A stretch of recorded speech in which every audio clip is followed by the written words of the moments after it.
Can I start, ma'am? Or is there any introduction? Introduction. Gargi here. Okay. There's an introduction. I wish you all a very joyous noon. My name is Romil Uday Kumar TNV, and I have the honor to be your host today. The most important thing is not to stop questioning. Curiosity has its own reason for existing.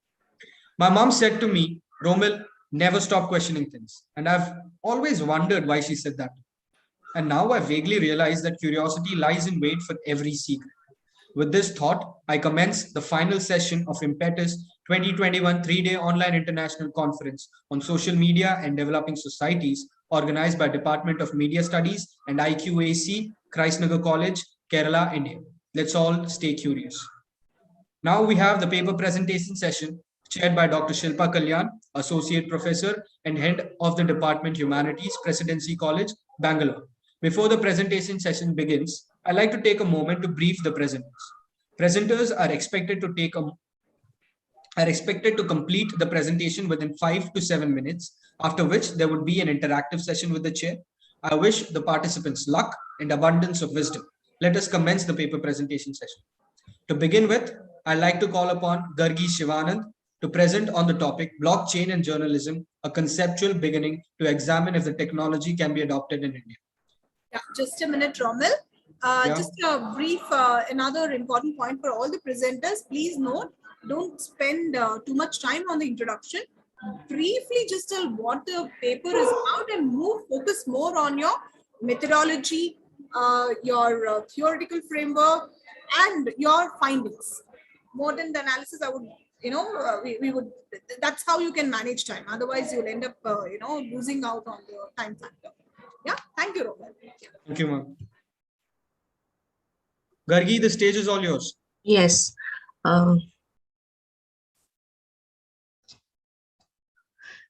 Is my screen seen?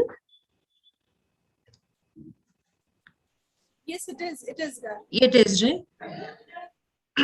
Yeah. Hello. Good afternoon, everybody.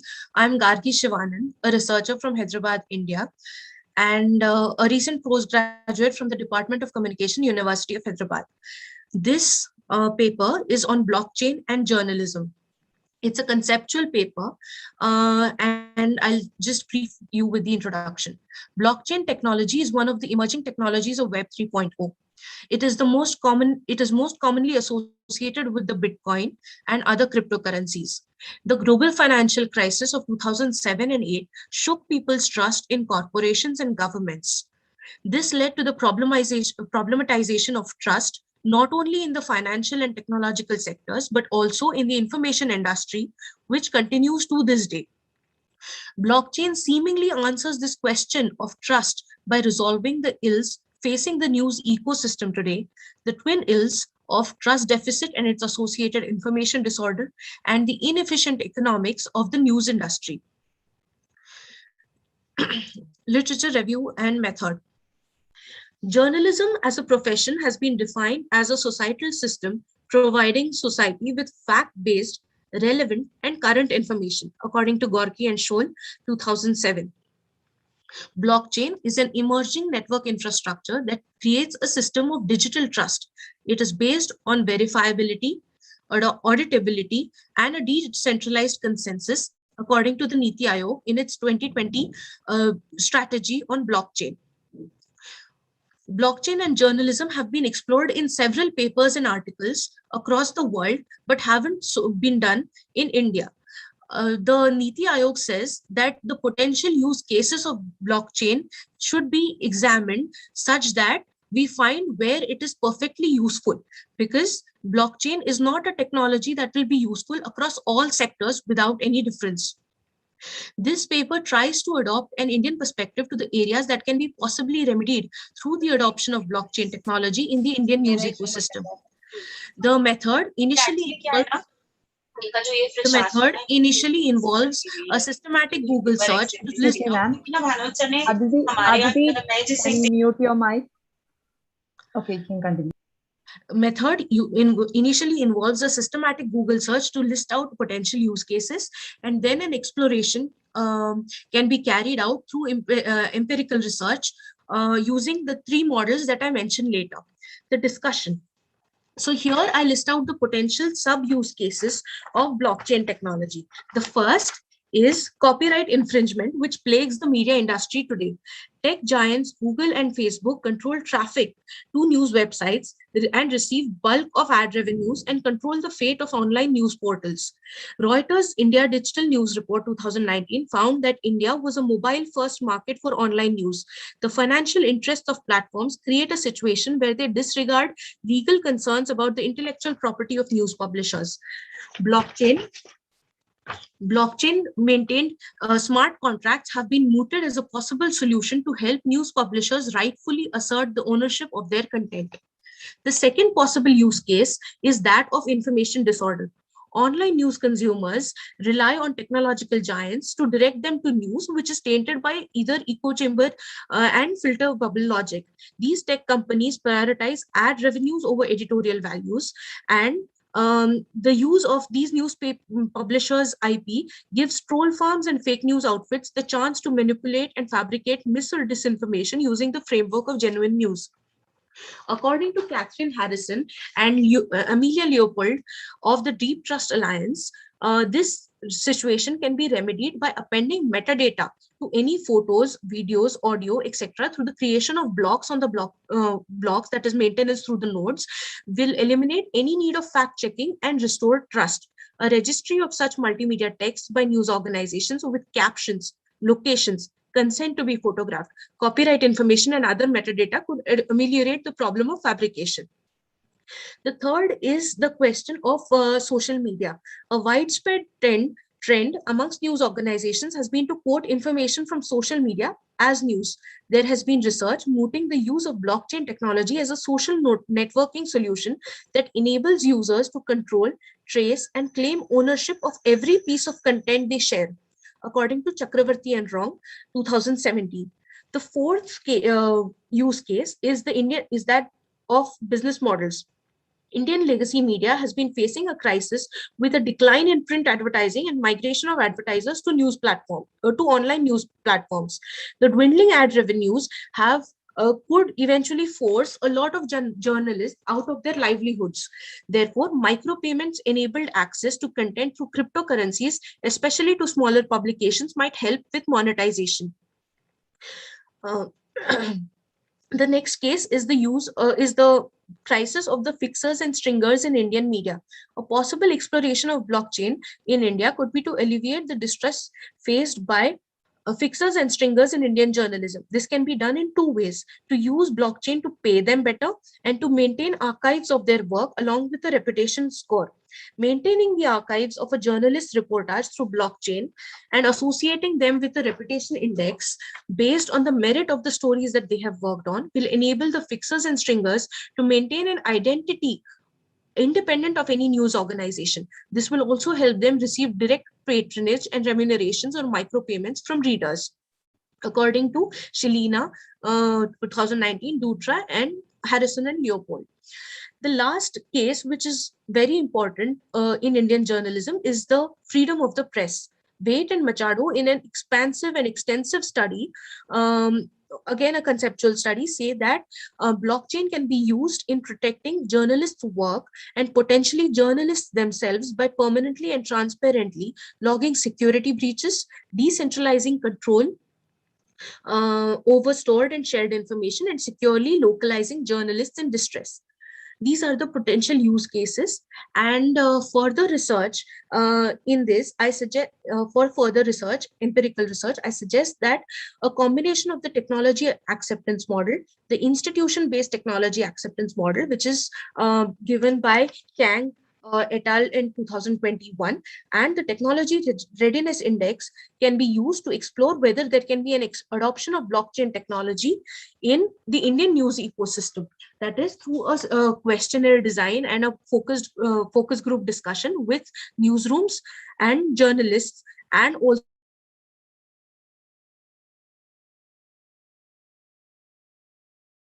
this technology needs to be scaled a lot.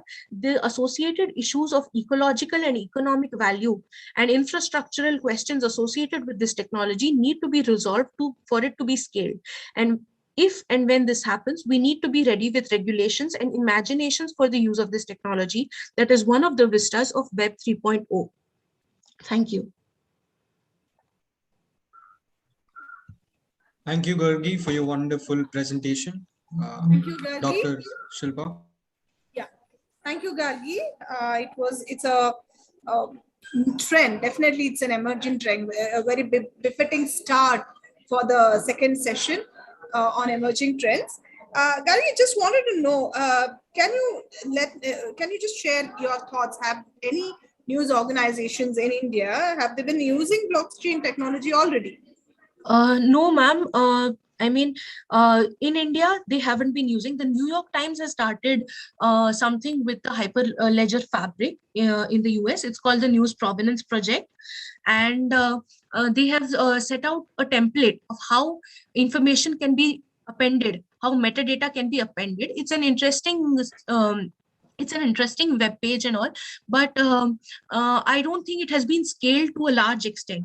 And there are institutions in France which again use the IBM Hyperledger logic and are trying to solve the question of only information disorder associated with blockchain. So what I suggest, what I say here is there are a lot of startups in India which focus on blockchain, but the financial aspects of blockchain, and there are a few which focus on the media uses and applications of blockchain, but they are related to things like smart contracts, etc., and not to journalism as such. So this can be an interesting exploration of this technology, because since the government has been giving a push to such emerging technologies, I think we must be ready with solutions and imaginations for its use, which are beyond the routine examinations such as supply chain logistics and pharmaceutical logistics and financial applications. Yeah, but blockchain is used in music industries, entertainment industry, right? Blockchain is used again as part of digital property and smart contracts, ma'am. In the sense, I mean, if these are actually legal contracts programmed with an if-then-else logic, wherein once something is executed, there is automatic fulfillment of the contract, and that sets in motion the financial obligations to be exchanged and done, completed. Okay. Fair enough, Gargi. It's good. Just that you could have brought in cases where blockchain is successfully used in some country, in a different country, in a different context, as a premise, as a model, how it is used and how it can be adopted. Probably if 2-3, places, if it is already adopted, since you told, yes, there are instances where it is adopted, right? So yes, if that can be brought in, and then we could probably will be able to check if one of these can be adapted. Yes, ma'am. It's there slightly in the paper, but for paucity of time, I just I understand. the presentation. Yeah. 7 minutes is not enough to completely share everything that you're doing. If it is there, wonderful. But probably that can be your premises. Where yes, you're analyzing and you're understanding the technology being used in different countries, and that can be a basis. Are you developing this into a PhD paper? I want to conduct an empirical research, ma'am, but I don't think it will be for my PhD, but something that I hope to do. But I need to find how exactly I have suggested the models, and they have been used in supply chain logistics again. So I want to use the same way to test whether they can be used in newsrooms through FGDs and through questionnaires and probably in-depth interviews later. Getting your right sample is extremely challenging. Yes. That is where, because not all journalists might be familiar with the technology, and the technology generators might not be aware of the newsroom dynamics. So somewhere you need to bridge that gap. That's the conundrum. Yes, it is going to be a really amazing contribution if this if you can come up with a model of how it can be worked out. I'm sure it is going to be a very good model. Yeah. Yes. Thank you so much, Gargi. Thank you, ma'am. Thank you. Can we have Thank you for your insights, Dr. Can we move on to the next participant? Please do. Yeah. Okay, the next participant is here to present on influence of dependency paradigm and multiplicity paradigm in Bengali magazines. Kamlika Das. Kamlika Das, the podium is all yours.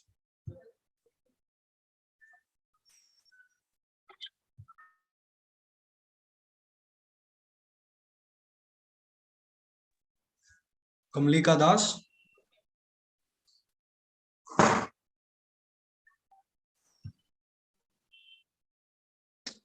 Hello, am I audible? Yes, you're audible. Hello.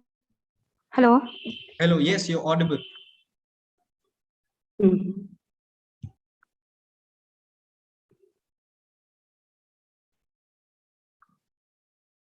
The entire screen is visible now, ma'am. Not yet, Kamalika. The screen is not visible. Yes. Now, it's not visible. Oh, 1 second, ma'am. Now it's visible, Kamalika. Okay. Actually, I think some network issues are there. Okay, it's visible now. It's visible. Hello. Okay. Hello, myself, Kamuli. May I start? Yes. Okay. Hello, myself, Kamulika Dash. Today, my topic is influence of dependency paradigm and multiplicity paradigm in Bengali magazine. Okay. First of all, I just want to introduce my topic. Development communication refers to use for communication to facilitate social development. Okay. Development communication is a social process, sharing of knowledge towards reaching a consensus for action that takes into account the interest, needs, and capacity of all concerned. And modernization, dependency, and multiplicity are three major elements of development, which generally been used in hierarchical and or participatory communication practices in our today's world. This considerable, powerful hierarchical structure has an impact on print media, just like a newspaper and magazine also, that can either afford or hinder the development process. This paper is focusing on historical overview of paradigm shift in development communication. This paper is mainly focusing on 3 months analysis following two different time frames of two Bengali magazine. One is Desh and another is Shanunda. And to show the shift of paradigm from dependency paradigm to multiplicity paradigm, and to try to examine the impact of paradigm shift in development communication through magazine journalism on the mind of the people, or how this paradigm shift creates an effect on readers' choice with the help of a result of collected data. Okay. Collected data. First of all, I just introduce the topic. What is modernization all about? Actually, modernization indicates the process of transformation from rural traditional societies to industrial and modern after World War II. This is a very important term. After World War II, the superpower US and former Soviet Union tried to expand their own interest towards the developing countries, mainly after World War II. Kamalika, sorry to interrupt. I think you can skip this and directly go to your objectives. Yeah. Okay. And my objective is to find out the paradigm shift in development communication from dependency to multiplicity through magazine journalism, to understand the change of choice and interest of the reader, how choice of a reader, to study the coverage of development news in Bengali magazine, to find out the concept of advertisement that has changed through the shift of paradigm in development communication. My literature review, my literature review is mainly focusing on the three era. That's why I choose this mostly common theory, that is the cultivation theory. This cultivation theory believes that the mass media has a significant effects on audience who unknowingly absorb the dominant symbol, images, and messages of media. He calls it cultivation of dominant image pattern. That's totally portray the modernization time period. And you can, if you consider the dependency theory, proposed by Sandra Ball Rockies in 1950, where they clearly portray how general people depends on the mass media. For if I just want to give you some give you some example, after 1960s, if you consider the societal structure, the concept of heroism was arises. Okay, if you consider the angry young man concept of Amitabh Bachchan, so many people were mesmerized by the dressing sense of Amitabh Bachchan. But after that, if you consider after 1990s, when the multiplicity, or you can say the multiplicity time period, was started, from that the concept of heroism was gone, and most of the cases the print media, or you can say the electronic media, focusing on different development concepts. There have so many other concepts. There have economical development, there have educational development, and these societal changes create an impact on magazine journalism. And this is my topic mainly. And my research methodology chooses only two Bengali magazine. One is Desh magazine, another is a Shananda magazine. Desh is a political Bengali magazine, and Shananda is a women magazine, totally focus on women magazine. But now the Shanunda magazine is totally shift to the fashion magazine, and how they shifted, and how the dependency paradigm and the multiplicity paradigm creates an effect on these two magazines. I just try to analyze this concept into my paper. Okay, I choose two time frame here. Sorry. Malika, you have 2 minutes left. Please note. Yes. Please accept it. Okay, I choose two time frame here: January 1993 to April 1993, and September 2018 to December 2018. Where when I analyze, my paper is totally based on the content analysis. When I analyze this two magazine, I easily find out that the two magazines is totally shifted their content. Mainly, if you consider the focus on personal appearance in Bashananda magazine, if you consider in the 1993 time period, where they mainly focusing on the women empowerment, family planning, and marriage life. But now the Shananda magazine is totally depends on the beauty, fashion, and tourism. No concept about the women magazine. It's totally shifted to the fashion magazine. And if you consider the gender concept, then at that time period in the time of 1993, where no gender discrimination was there, but nowadays they totally mention that this is the women magazine, and this magazine, the reader of this magazine is only for women and not the men. But they never ever covered any societal aspect. I just here want to show that a chart graph the beauty products. If you consider the 1993 beauty products, there were only 9 pages. They only covered 9 pages. But in the beauty product, they covered the 3 pages. In the fashion, they covered the 3 pages in 1993, but now they covered 15 pages of fashion. If you consider the food product, they only covered at that time in 1993 only 2 pages, but now they covered most of the 15 pages. If we consider the Desh magazine also, Desh magazine also, they at that time they covered most of the cultural news, the societal issues. But nowadays, the cultural issues are a little bit changing, but the digital promotion, the advertising are arising. And most of the interesting area is the feedback area, where the feedback area means we generally consider the letters to the editor, the audience approach, the experience sharing portions are the feedback portion of newspaper journalism as such. But if we consider this two timetable, then we easily find out that at the time of 1993, where the 3 pages for letters to the editor, audience approaches for 3 pages, and experience sharing for 1 pages, but now the number is going down.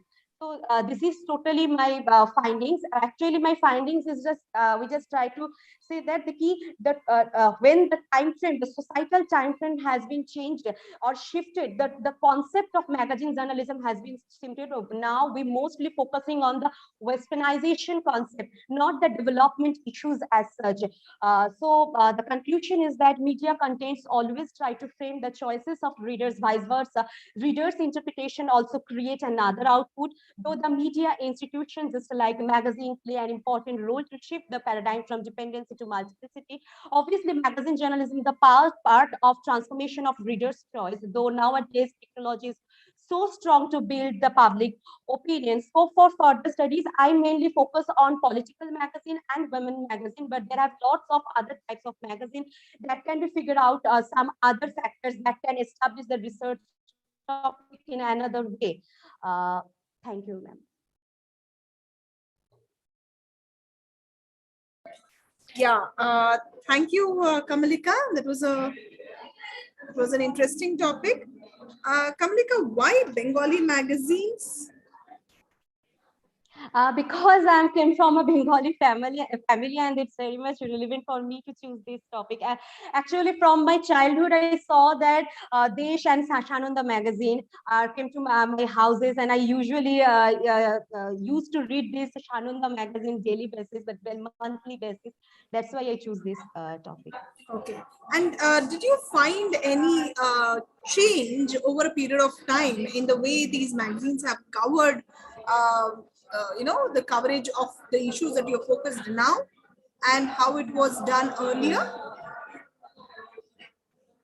Actually, if you consider the Desh magazine contents, they in the year of 1993, they totally focus on only one political leader. They try to portray one party's point of view. But nowadays, yes, there are so many house policies are there. Every group are following a different kind of house policy. But nowadays, they never ever portray one particular political party. They just try to cover all of the opinion leaders' opinion, and this is the shipment. Fair enough. It's fine, Kamalika. Thank you so much. Can we have the next presenter? Yes, ma'am. The next topic would be impact of social media on TV news production and programming, a study with reference to Twitter and Facebook. For this topic, I'd like to call upon Arunesh Kumar. Arunesh Kumar, the podium is all yours. Thank you so much. I'm trying to share my screen. Is it visible? Yes, it is. Okay, so good afternoon, everyone. And I would like to say thanks to the organizers and especially Manju ma'am. This is a wonderful conference. I'm always feel very grateful to attend such conferences. So since we have very limited time, so I'm just coming to my objectives. And my objective is just a minute.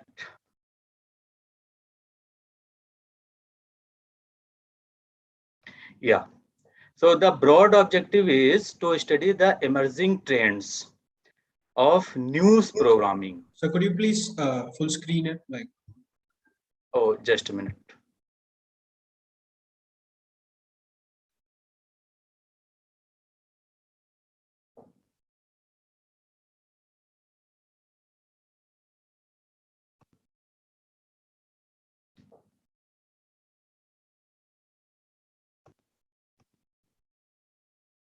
Is it okay right now? Yes.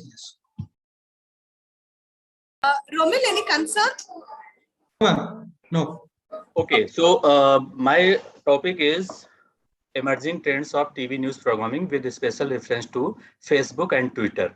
And the related objective is to find out how the Facebook and Twitter affect the ways news is gathered, reported, and presented. So basically, I'm just, ma'am, if you allow, I just want to skip review of literature and coming back to directly my research methodology.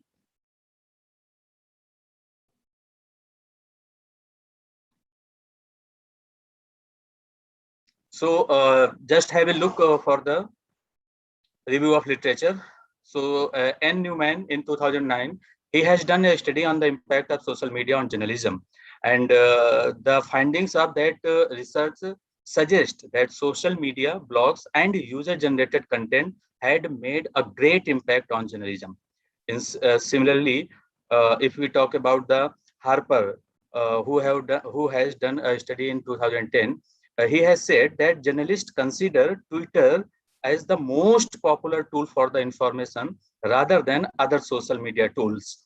But according to the Adam Astro, Facebook dominates social media landscape. And in the same way, William Dutton, also associated with Oxford Internet Institute, he considered social media as the fifth pillar of democracy. As we all know that press is considered, mainstream media is considered as the fourth pillar of democracy. And William Dutton has suggested that the social media should be considered as the fifth pillar of the democracy. And now we come to the research design and method. So I have basically used the survey method, and I have conducted a survey in which there are 300 respondents, which includes the major working journalists and some social media users of Delhi NCR region. And I have done this survey with the selected Indian journalist. So basically, I have used convenience sampling for that. And if we just elaborate the samples, then 150 person are social media users. And again, I divided this 150 into 50 as a media students, 50 as a media professional, 25 housewives, and retired person, 25. I have considered them as a social media users. And the remaining 150 respondents include TV reporters, editors of news channels, 30, media academicians, 30, media critics, 30, and the website editors. So basically, what I have got during this research, that most of the respondent, if we talk about the data analysis, so most of the respondent has said that Twitter and Facebook have actually revolutionized the journalism by the changing the ways news is gathered and stories. So basically, news gathering process, you can say कि mobile journalism, they have used mobile to gather the news stories, to take the visuals and bytes. In the same way, other platforms like Facebook and Twitter, they have to set the agenda for the editorial meeting of TV news channels. And the digital journalist, especially we can say a web journalist, they are more frequently use the social media in comparison to the print and electronic media. And the hashtag, there is a one new term nowadays you can hear, that hashtag journalism is going on. So basically, hashtag journalism means we have to highlight only those news stories, those events or any stories, issues, which is basically created by the hashtag. And if we talk about some data, so nearly 7 out of 10 Twitter users has said that they use the Twitter for the news purpose.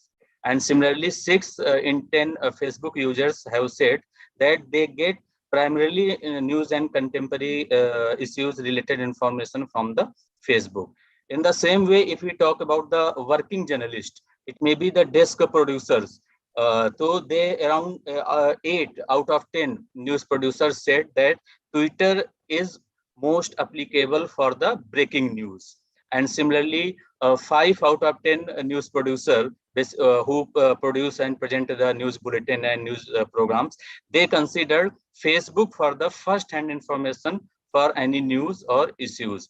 And similarly, if we talk about some more findings, so 80% respondents said that Facebook and Twitter basically help the editorial team to decide their news programming in prime time. This is also important fact.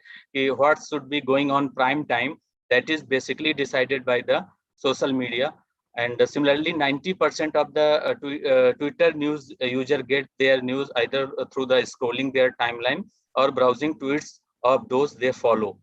And 65% Twitter news users say they get news from the trending topics. So what topics are going on nowadays? That topics are considered as the trending topics. And similarly, if we talk about the some programs, this is the I think personally as a researcher, this is the most important findings. Around 85% respondent has said, especially in media critics category, that programs like viral search of ABP News are the need of the hour. So basically, all TV news channels should produce and present social media-based programs where the truth of viral videos, viral information should be shown on the basis of fact-checking team. And since viral search was the first such kind of a program, after that there are many programs are launched by different news channels. Just like viral test is a half an hour based program which go on air on Aaj Tak channel. Similarly, social connection is a program. So nowadays, basically, it has changed the ways of TV news programming. So I think this is important part of TV news programming, where most of the programs are produced and presented by those topics which are highlighted in the social media platforms. And if we talk about next findings, so around 70% respondents has said in media experts category that TV news channels should examine the trending topics on social media and produce the programs based on those topics.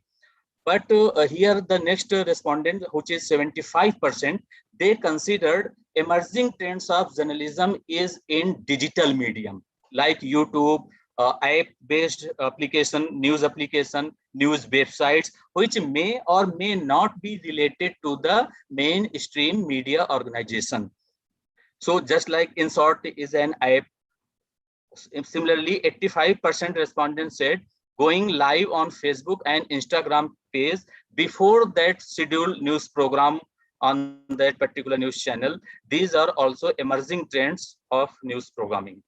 So basically, if we talk about the conclusion, then this is the fact that social media should be considered as the fifth, part of our democracy, fifth pillar of our democracy.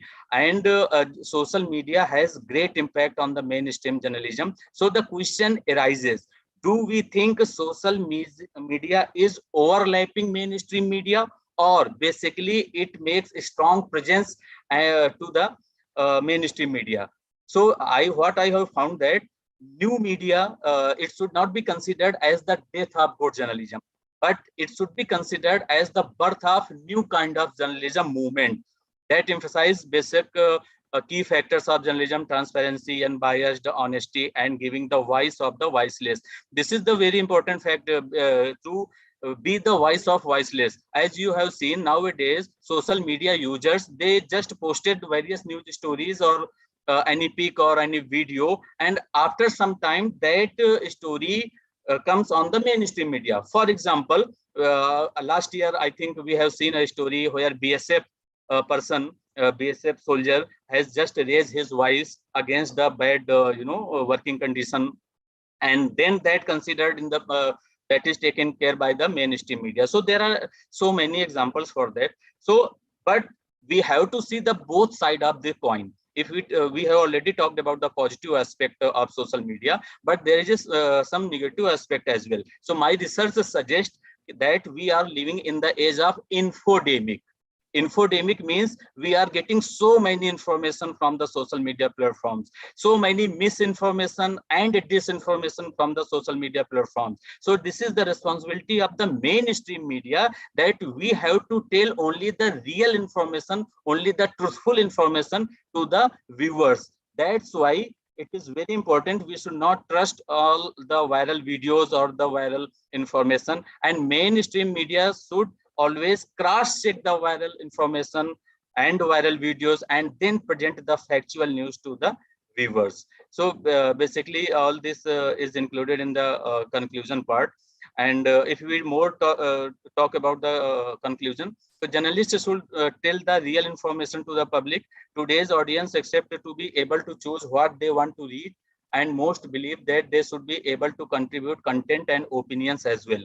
So the feedback factor is also very important, and I think social media has given a great platform to give the feedback for the mainstream media, and social media users can share their feedback also. And the major issues are more highlighted in the new media rather than traditional media. So basically the major issues, which is basically, content generation is done by the social media users. That's why this is known as the UGC. UGC means user generated content, not the uniform user generated content, right? And the survey also said that asking people what source they followed and whether it was more likely a news organization, a friend, an individual journalist, or a subsection of a news organization. So this is also very important.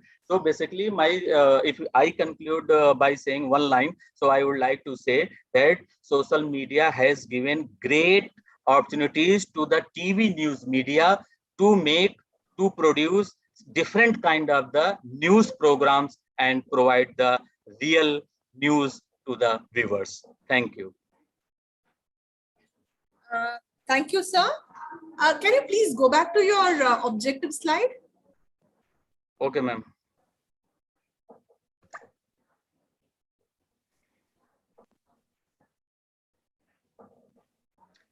This is the objective slide.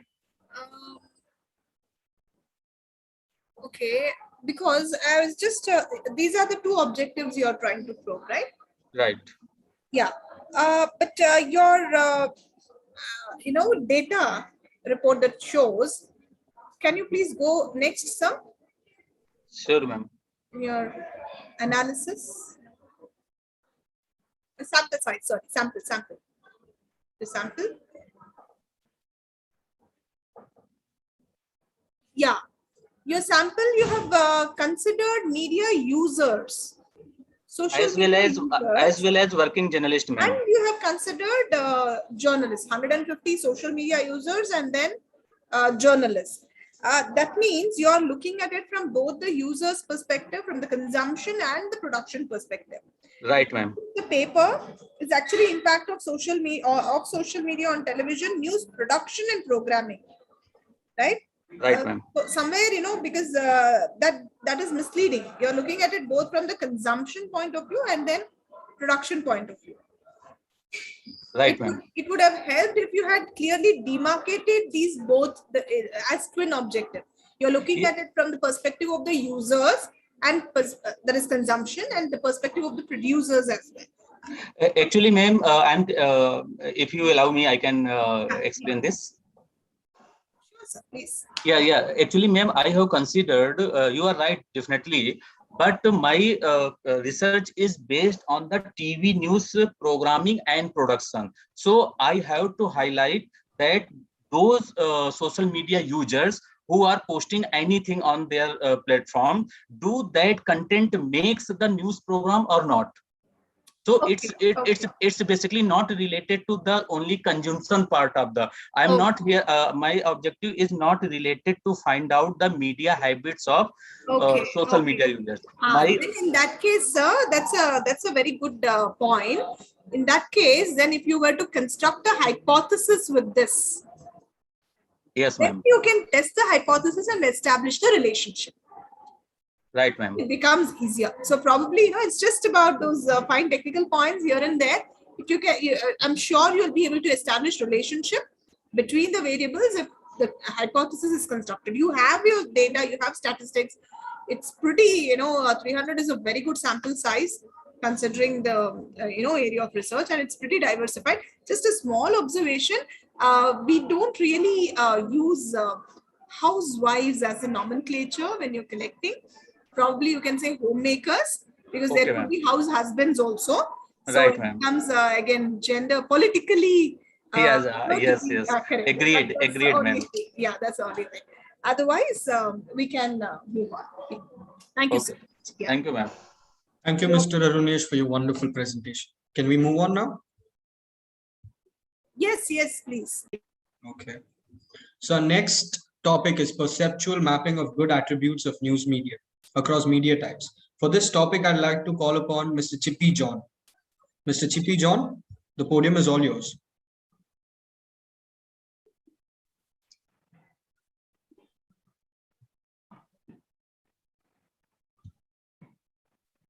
Good afternoon, everyone. I am Chippy John. Today, I am presenting my paper on perceptual mapping of good attributes of news media across media types.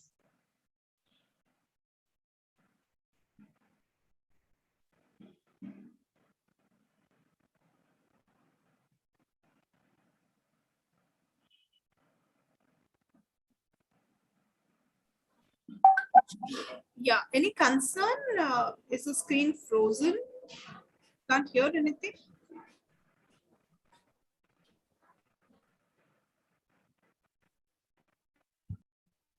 As we all know, we don't have a choice in deciding whether to live with or without social media.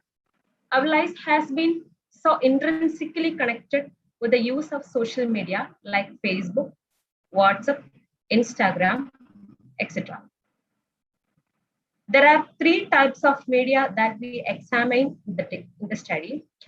It's print media, which includes newspapers and magazines, broadcast media, mostly television and radio, and social media, which include WhatsApp, Facebook, etc. So social media is having great importance in sharing news, infotainment, edutainment, job hunting, marketing, networking, etc. I found 9 attributes of news media from the literature. They are accuracy, attribution, brevity, clarity, fairness, novelty, objectivity, reliability, and updated.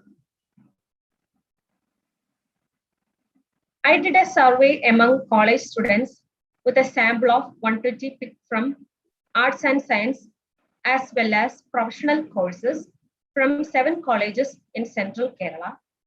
Data was collected in Google Form, administered with the help of teaching faculties in select institutions. For analyzing the data, I employed correspondence analysis to have a biplot depicting the perceptual map of news media attributes across media types. This is my result. Here, accuracy, objectivity, reliability, attribution related with the print media, and clarity, novelty, updated, related with the broadcast, and brevity associated with the social media. Surprisingly, fairness was quite away from all the media types, even from the traditional medias. This has crucial implications of questions of neutrality. While Deshabhimani and Kairali is left-oriented, Manorama Deepika has more of right-oriented. News firms like Madhimam also have communal affiliation. Responsible use of social media is what we want today, as they are widely misused to propagate political agenda, lies, and counter knowledge. People and journalists should act responsibly in sharing news and other factual information. Thank you.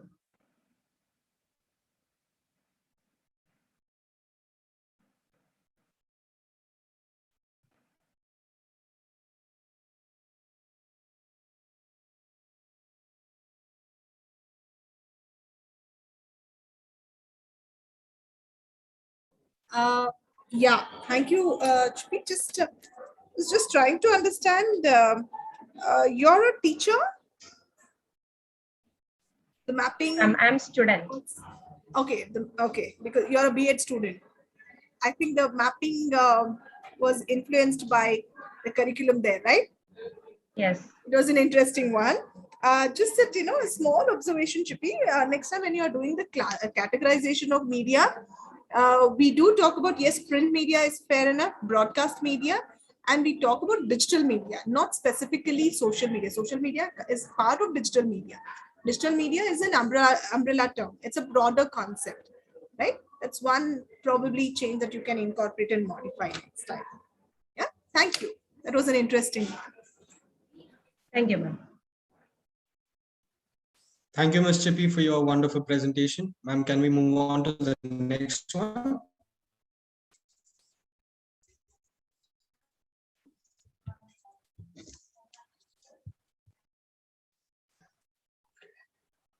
Dr. Kalyan?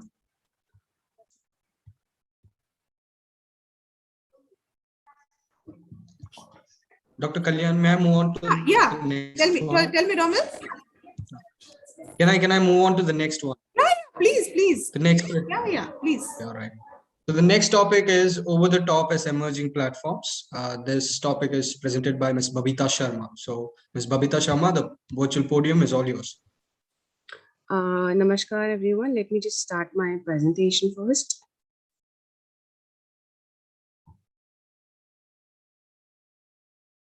Okay.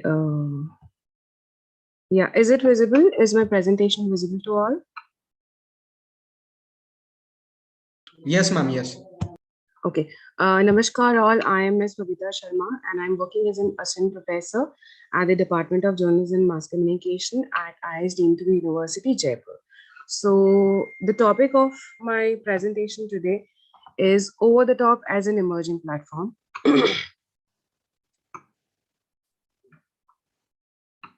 Just a minute, I'm unable to move my slide.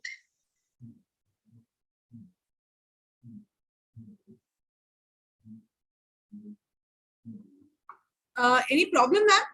Yeah, I am unable to move to the next slide. Just give me a minute. Yeah, sure.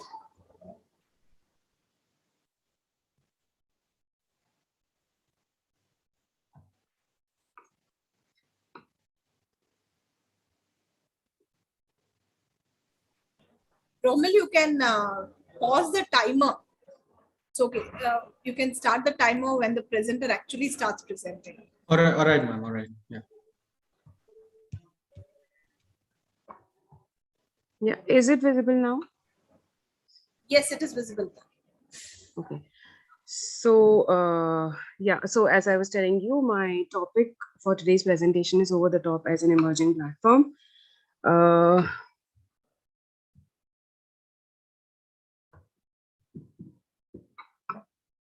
Yeah.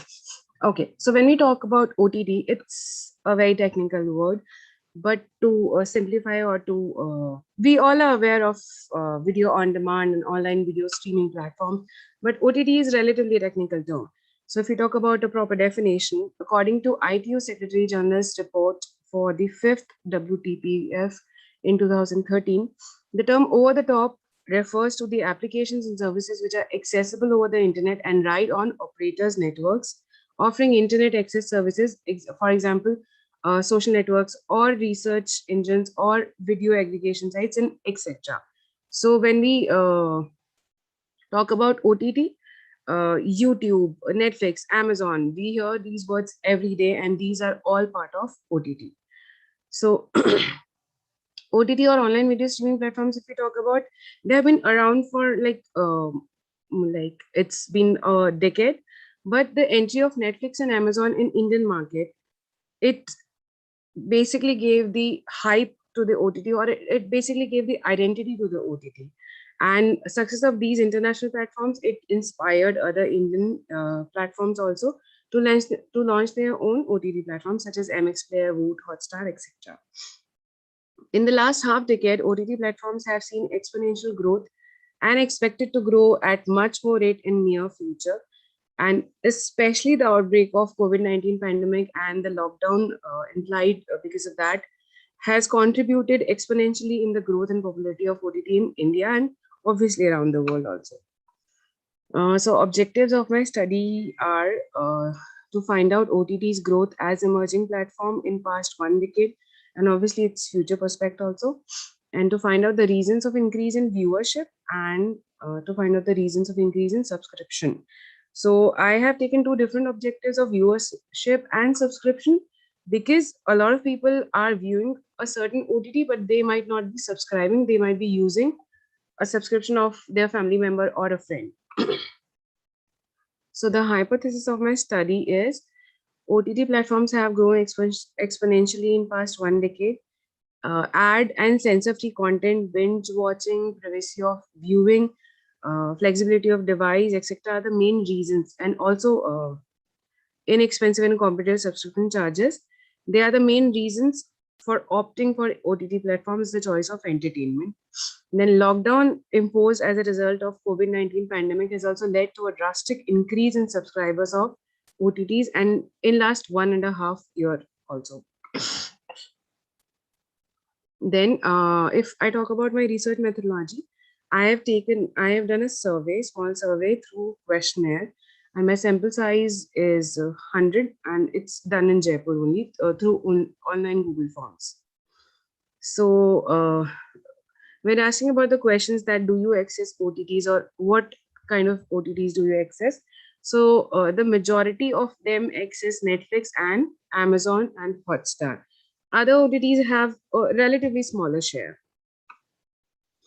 Then if I like, when I asked about the subscribers or subscription of an OTT, so because Netflix is a bit expensive, in fact, it is a lot of expensive if we talk about other OTTs or its competitors such as Amazon, Disney.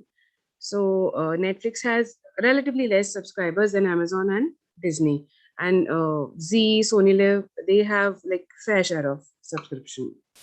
So if you talk about percentage, Netflix is 75 of the total respondents, they subscribe Netflix. 90% of them subscribe Amazon Prime Video. 95% of them subscribe Disney Plus Hotstar. Again,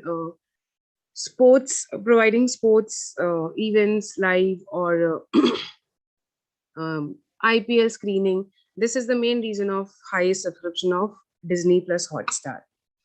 Then when I asked about their main source of entertainment, 95% of the youth, also my sample was of youth, like from the age of 18 to 35. So 95% of the total respondents, OTT is their main source of entertainment, and only 5% still have like TV as their main source of entertainment. Then if we talk about viewing, when I asked about viewing, 80% of them prefer to watch alone, or access the OTT alone, mainly because of the presence of explicit content, like if you talk about violence or use of language or crime. So 80% of them prefer to watch it alone. Then what are the reasons to access OTT? The biggest reason to access OTT is availability of variety of content, and especially during lockdown, there were very restricted content available on TV, and in fact, it was repeatedly telecasted. So on OTT, they found a variety in terms of foreign content, in terms of new content, because a lot of OTT content does not, get broadcasted on television. Then also availability of ad and censor-free content, inexpensive subscription plans, flexibility of time and device, and there are many other reasons like availability of binge watching, and there are different reasons, but main reason was availability of variety of content to access any OTT. Ma'am, you have a minute left. Yeah, I'm just winding up very soon. The reasons for subscription, again, the inexpensive subscription plan is a major reason to subscribe an OTT. Whether people were subscribing any OTT before the lockdown, so 90% of them were already subscribing one or the other OTT, but 10% were not. They were maybe using their family subscription or friend subscription. And during lockdown, they all have subscribed any new OTT platform, or or those who were not subscribing, they subscribed a new OTT platform. Then when asked that what do they think, is there an increase in access and subscribers of the OTT? So they all believe there is. Okay, the main findings are researcher has found that the OTT platform have grown exponentially in past 1 decade because there are various surveys that I have studied, such as BCG, KPMG, Nielsen. So they all gives you numbers. Especially for urban youth, online streaming video platforms has become the first choice to watch web series or TV shows, and also movies are getting released on these platforms. Then there are various reasons for adoption that we have studied, but the major reason was ad and censor-free content, variety of content, competitive and inexpensive subscription charges, privacy of viewing, flexibility of time and device, and others. Then there are different reports that I've referred to. In conclusion, I would like to say that definitely if we talk about emerging platforms, if we talk about emerging trends, OTT is a major platform that has emerged in past 1 decade, especially in past 5 years. And again, the recent introduction of information technology and guidelines for intermediaries and digital media ethics code rules that was introduced in 2021, it will definitely impact the market of OTT platforms in a big way. So thank you.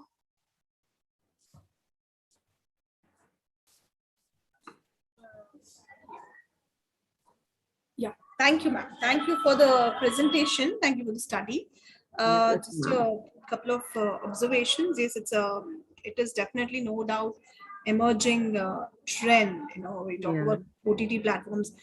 We will be amazed to see the way OTT platforms have actually, established themselves as an indispensable mode of entertainment, right? So yes, definitely. Definitely, undoubtedly.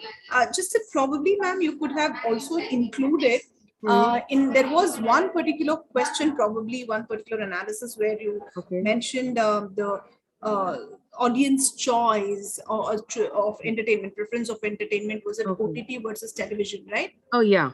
Yeah, we don't compare OTT versus television because television is it's more of a device.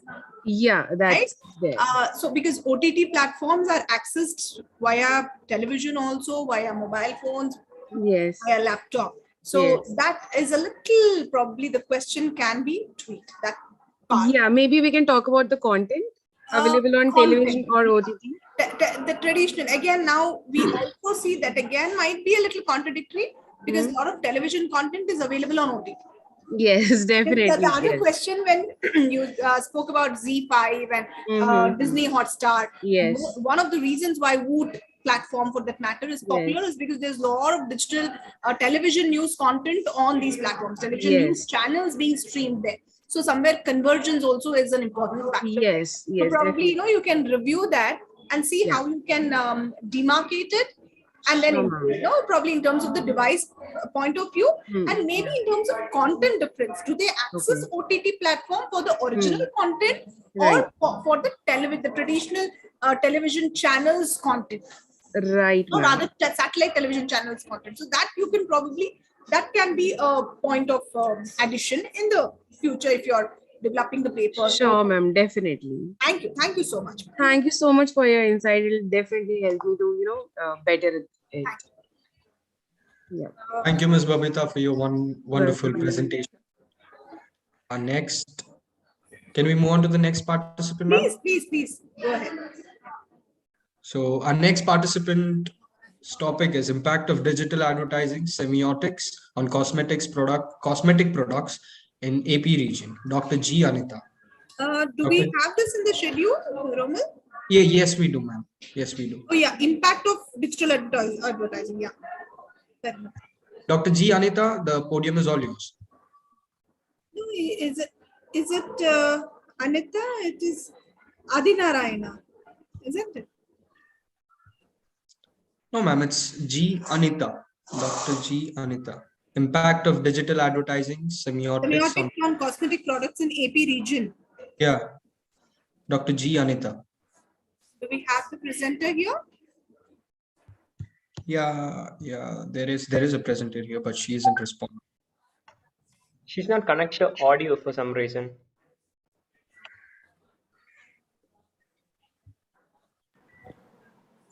Anita, ma'am, could you select the join with audio Sir, she can't hear us as long as she's not connected to the audio. Yes. Probably one of you can call her.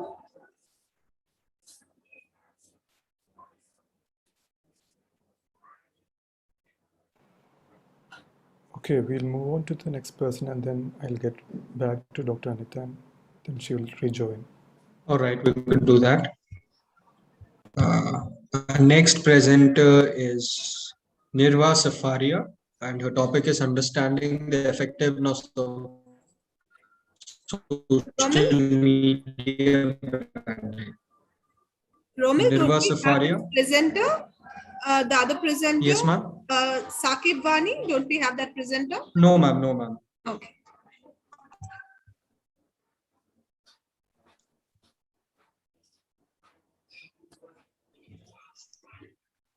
Nirva Safaria, are you there? Yes, I'm there. Just a second for 1 minute. Yeah, sure. Everyone, am I audible to everyone? Yes, you are. Okay, let's present my screen first. Okay, so a very good afternoon to everyone, especially Ma'am Kalyan Ma'am and the listeners, of course. And my topic is understanding the effectiveness of social media branding. So if I talk about the introduction part, so it's just about the social media and how its ultimate effect on the today's branding, because branding is just not only a description of logo. Besides, this is a picture of a company, a personality of a company that is advertised to their consumer, so that the customer know about the company in a perfect way, in a good way, and understand the vision and mission of the company. So in the era of technology where everything is in Nirvia, are you yes. sharing the screen? Yes, ma'am. I'm sharing the screen. We can't see anything on the screen. Okay. Just, ma'am, just just give a first minute. Yeah. Okay. Just 1 second.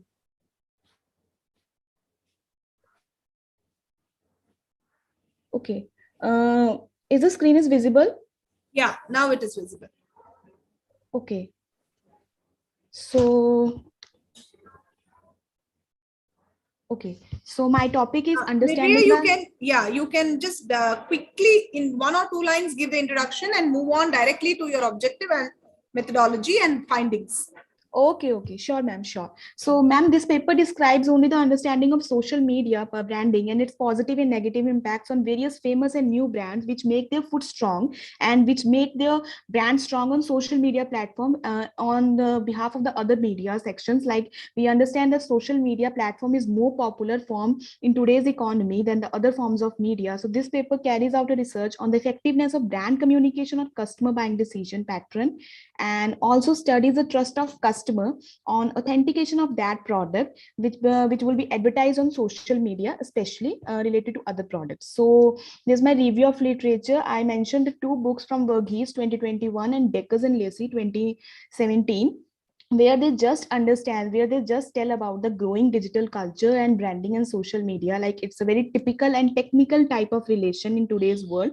And next, my objective of study and my objective of this research paper is firstly to analyze the customer trust on the product authenticity in social media branding, because it's the utmost point that customer is believing on that product before buying and after purchasing that product or not. And secondly, to unearthing the customer interactivity with the brand that is advertised on social media, to study the cost effectiveness criteria of product in social media branding, like whether the product on social media branding is cost effective than other forms of media or it's not that cost effective. My number 4th objective is to study the effectiveness of brand communication through social media. My objective is this, like, brand communication has an effectiveness of the customer buying decision, or it changes. Like, in the cultivation theory, we can say that the media changes the point of view of persons. So in this, effectiveness of brand communication on social media is change the customer buying decision or not. So my research methodology is simple random sampling, and here I take 100 respondents from Amritsar only, and which comprise of both females and males aged between 18 to 30, and the questionnaire was filled by online by all the respondents. So here my charts and findings. So number one question is that whether you use the internet or no. So 95% people say that they use internet properly and regularly, and 5% say that though they don't use internet at all. And second question is that they are aware of their social networking sites, popularly Instagram, Facebook, for their branding or not. So 94% people are aware of social networking sites, while 5% say that they are not aware with all these sites for the branding and for these all things. So my third question, knowledge about your new brand. So how they get the knowledge about the new brand? So they said the 62% people said they get the brand communication and brand invitations from their brands only, new brands only. And 30% say that with their friends and family they get to know about the new brand on this site. And 8% said that according to their product preference, they research on the personal basis and find the brand which suits their likings and dislikings. So next, chart number 4. So my objectives are here to start. Like my number one objective, their trust finding. So number 4 question and number 5 questions say that yes, 81% people feel that they get exactly the same product which they see on a site before buying and after buying, which makes their utmost trust on the brand, and they feel that they get the ultimate product in social media. Let's move to question number 6. So they this satisfy my objective number 2, because in this set that 75% people feel that brand makes a personal connection with them. And how it makes, question number 7 will answer. Like 41% people feel like regular feeds and posts from different brands to their personal accounts give a special connection with them, and they understand the brand by properly communicating with their brand personally. So this satisfy my objective number 2. Move on to my objective number 3. So in question number 8 and 9 will prove my objective number 9, because these two charts explain that the product on social media are really cost effective than other forms of media, because people think, like 84% people think there is no middleman in between this. There is no retailers, there is no wholesaler. The brand directly communicate with them, and they get their customized product on the basis of their dislikings and liking. So they feel that they had a cost effectiveness thing in this social media, and they feel that social media branding is more suitable than other forms of branding. So my 10th question will also say that 10th and 11th question proves my objective number 4.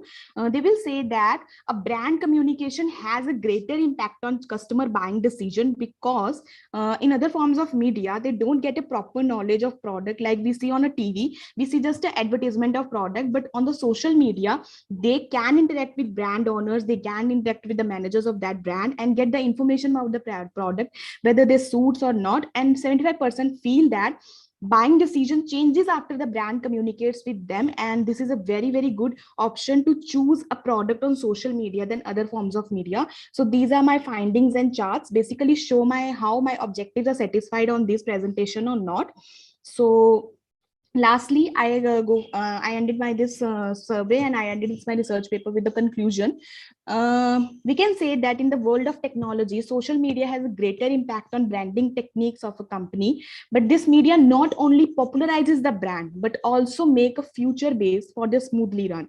Like many brands like Pillow Talk, Pepper Fry, they don't advertise their product on TV, but they has a smooth run on social media aspects, and they make a good customer base, they make a trustful customer base, which makes their brand stronger in the face of customer, in the hopes of customer. So also it helps a customer to lot and know about their different brands and help to choose their type of brand which totally suits their needs and disliking. So that's all about my research paper, and thank you so much. Hope you liked it. Thank you.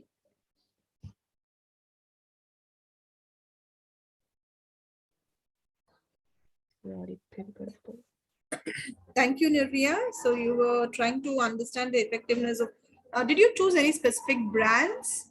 Yes, ma'am. In my research paper, I choose some old brands like Sabyasachi and Nykaa especially, but in the new brands we can say that Pepperfry, Pillow Talk, and somehow other brands like which are basically popular on these social media networking site. They are a very new clothing brands which are the emerging entrants in the field of marketing, which are the field of advertisement companies, but now they are making their customer base in the form of social media customer base, and these will be very effective for their brands because it doesn't need much marketing cost, much technical cost. They just need a social media handler, they just need their brand, they just need their quality product on their brand, and they just need to focus on the quality of product, not the marketing of product. So it's a best platform for new emerging brands, we can say that, and old emerging brands, so that they can run with the technology and they can run with the customer choices. Yes, ma'am. Just that, probably there could have been a little reference on how it is also about, it is technology driven, the branding and how it happens. It's not organic sometimes, most of the times, especially the brands that you mentioned. Yes, ma'am. There is a lot of push approach, and there are a lot of ways in which you have the influencers, you have a lot of digital marketing strategies that are used to push the brands, right? So when Yes, you're ma'am. saying effectiveness of social media branding, then probably a case studies specifically, even if it means just one brand to see how that brand got leverage through social media, that would have actually that could be an idea that you can probably take it forward, from Okay, another ma'am. paper. Okay, ma'am. So Okay, ma'am. because the title of your paper is understanding the effectiveness of social media branding, but it's only a perceptual effectiveness what you've done, right? It's Okay, not the actual effectiveness, in the sense it's not the working effectiveness. If you want to, if you were to understand the working effectiveness, you probably need to look at the way the brand emerged, because that's how the branding case studies are done. Yeah, probably that's fine. You could maybe improvise it, further. Yeah, I will do that. And thank you so much, ma'am, for the Thank you. discussion, and thank you so much for the consideration. Thank you. And please note, next we'll call upon Dr. Anita. Ma'am? Yeah, impact of digital advertising, right? Yeah, impact of digital advertising, semiotics on cosmetic products in EP region. Dr. Anita, the podium is all yours. This is the penultimate presentation, right? We have one more. Yeah. Dr. Anita.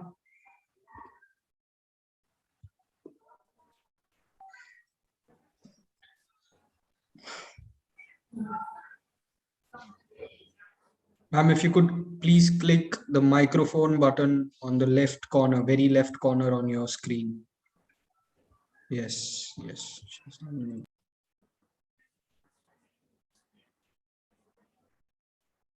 Romil, she won't be able to hear us as long as she's not connected.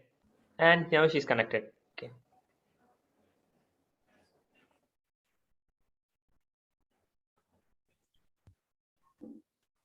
Dr. Anita, you need to unmute yourself.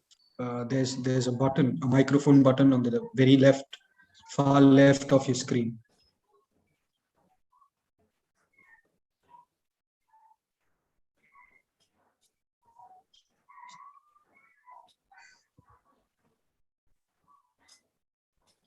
I guess there are some issues.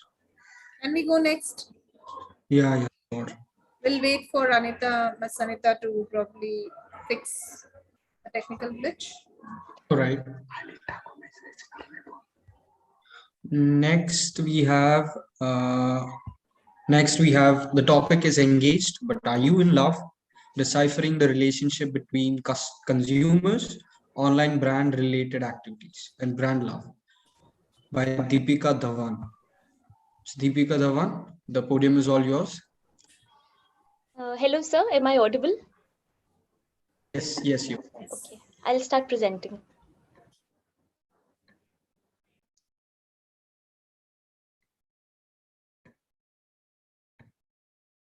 Is my screen visible? Sir, is my Romil sir? Yes, ma'am. Yes, ma'am. Okay.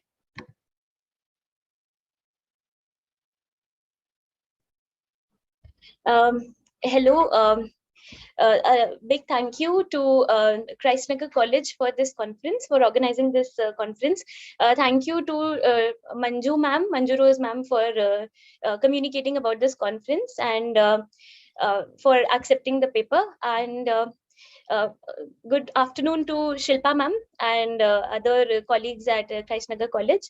I am Deepika Dhawan. I am a PhD scholar and junior research fellow at Amity School of Communication, Amity University, Noida.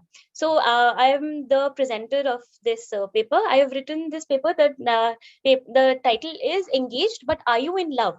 Deciphering the relationship between consumers' online brand related activities, cobras, and brand love. So obviously we all know that social media, that the pandemic pushed everybody into their homes and on their social media platforms, on mobile devices throughout the pandemic, and that has been going on, be it for leisure purposes, for for psychological validation, for work purposes, etc. And so engagement essentially increased on social media.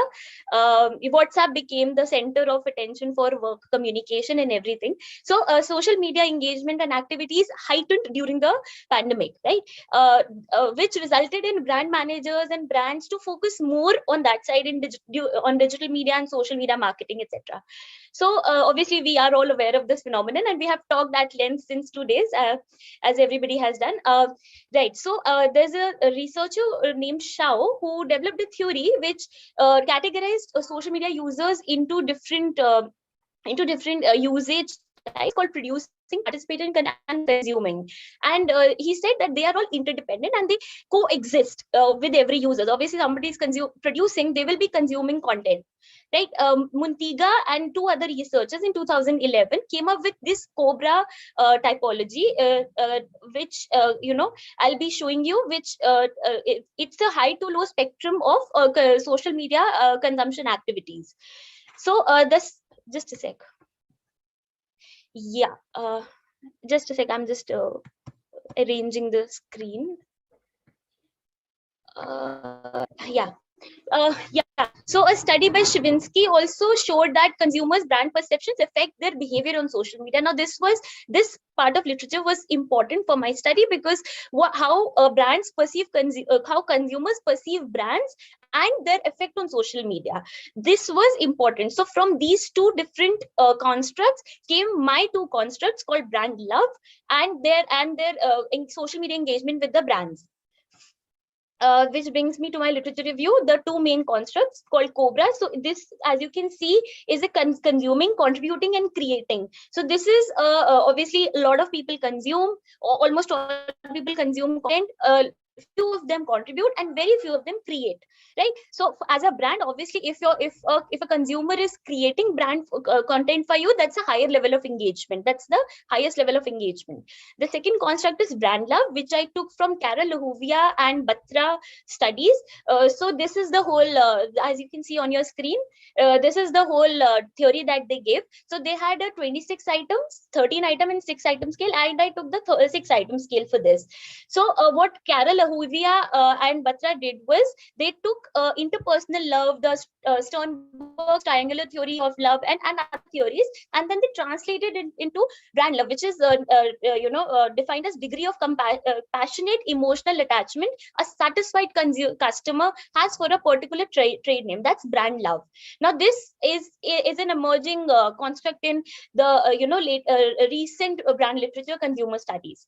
So which brings to my research gap that there's a connection between the Carol and Lahuvia studies show that there's a connection between word of mouth and brand love.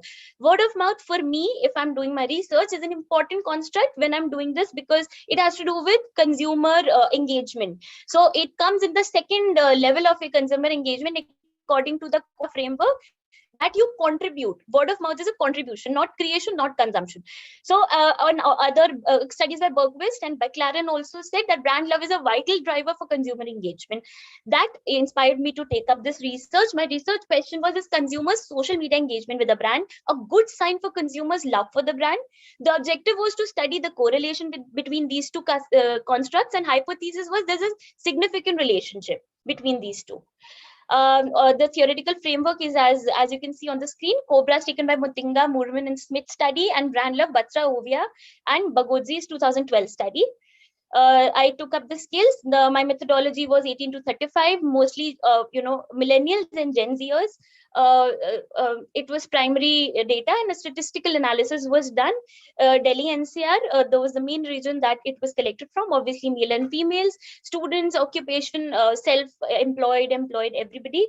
174 were the total responses that I received. I had put in my questionnaire 2 conditional questions. One was, are they actively engaged? If they said yes, it took them to next question. If they said no, it took to submit, because I didn't want people in my study answering who were not on social media actively, because that would be of no use. The second was again a conditional question: do you actively follow or engage with a brand on social media or not?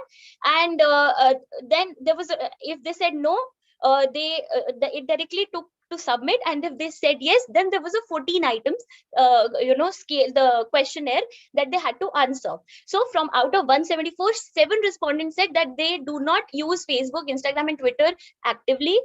And out of 167 that were left, 51, which is 29% people, said that they do not actively like or follow any brand, which is a very important insight, that we say we saw this brand on this brand, but they're actually, so the other part of 100%, they actively follow or like a brand on social media, while 29% of these people are the passive receivers of a sponsored post or a so-called ad on social media. So this was an important insight. So now I was left with 116 proper responses, and I had asked them to name the brand that they used.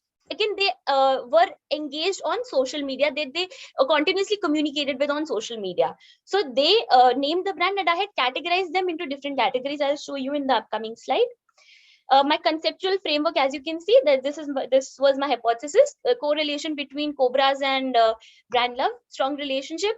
As I told you, I took the instrument, the 8 items from cobras and 6 items from brand love, and I modified a little bit to adapt to the Indian audience.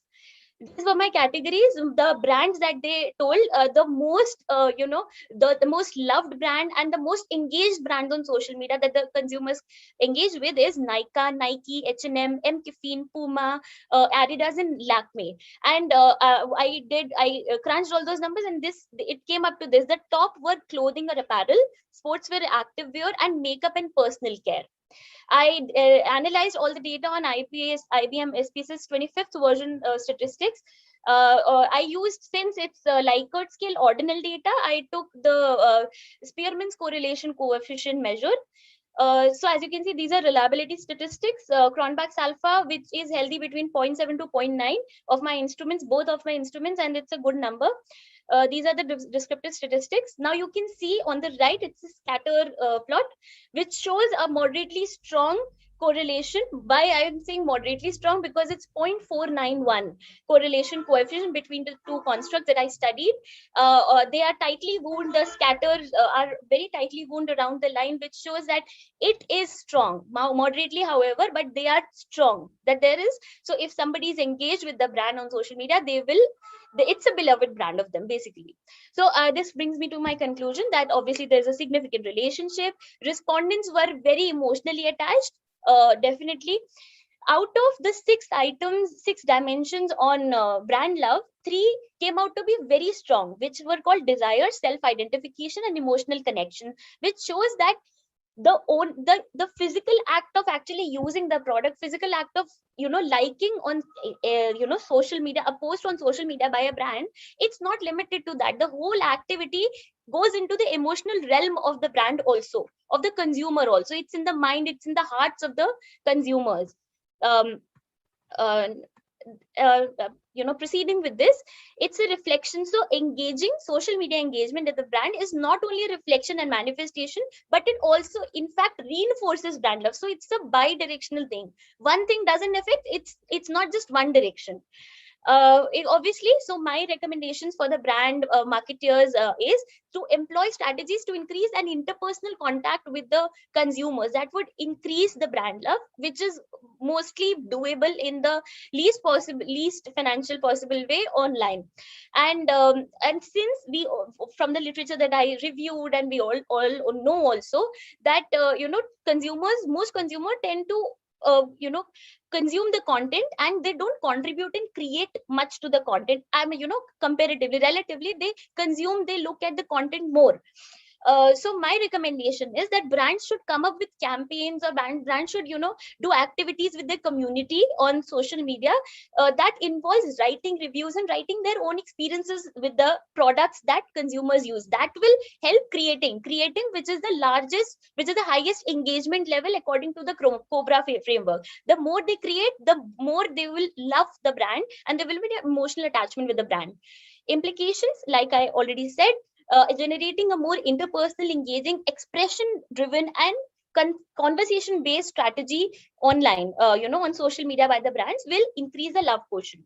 The limitations, obviously, that it had only 2 constructs. More constructs will bring more depth to the study. There are other brand related constructs that can help in doing a qualitative study as an extension to this study, in the form of in-depth interviews, focus group discussions. Another pointer is I use a 6-item scale. 26-item or 13-item brand love scale might also help in bringing out better insights in conjunction with other constructs. And this research can be also replicated to different age groups, different brands, a particular brand category, different locations, a geography might help. So this is it for me. Thank you so much. Thank you, Deepika. That was a nice presentation, nice perspective, a good presentation, and brand love. Just that, I was wondering, sometimes is the love also probably that, I know you did talk about the limitations of the study, but is this love seasonal? Is that another construct, another variable that probably, because in the sense, it probably, depending on the shopping seasons, you are okay with, you have, ads, you have push strategies from the companies, and I start following only because I'm interested. Though I like the brand, I might not follow always. It might be annoying for me. But then, yes, I do intend to shop during Diwali or during Christmas, and then, yes, I do follow. So is that also a factor? Is that factored somewhere? Who, as a consumer, deciding to follow the brand on social media or not can be a personal choice. No brand can push you to be on social media, obviously. But regarding the seasonal thing, it might be applicable, though what the literature that I have studied, nobody mentions that brand love is an eternal attachment with the brand. No, brand love is eternal, but that love translating into social media engagement, which is the crux of your study, that I'm wondering if that is time bound. So what you're saying might be push ads or sponsored ads. Exactly. So those passive audiences that I talked about, the people that I measured with the conditional questions in my questionnaire, they are active followers of social media. So they follow and interact with the brand throughout the year. Okay, fair enough. I guess that's a pretty fair idea. But it's a nice paper. It's a very interesting paper. It was engaging. Thank you, Deepika. I think Romil, we need to go to the last presenter. That is Dr. Anita again. So, Dr. Anita, impact of digital advertising, semiotics, and cosmetic products in AP region. Dr. Anita, the podium is all yours.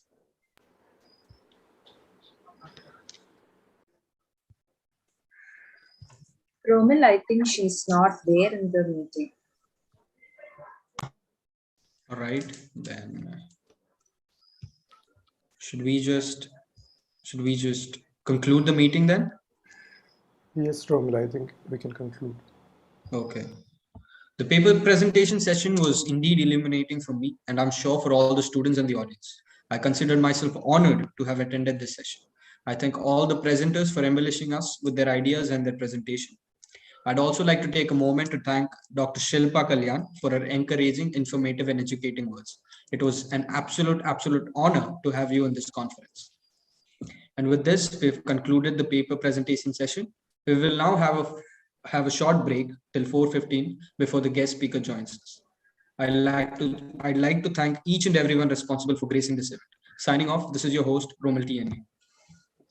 Thank you so much. 1 minute, Romil. Manju ma'am has to say something. Can Enu sir, can you unmute Manju ma'am? Sure.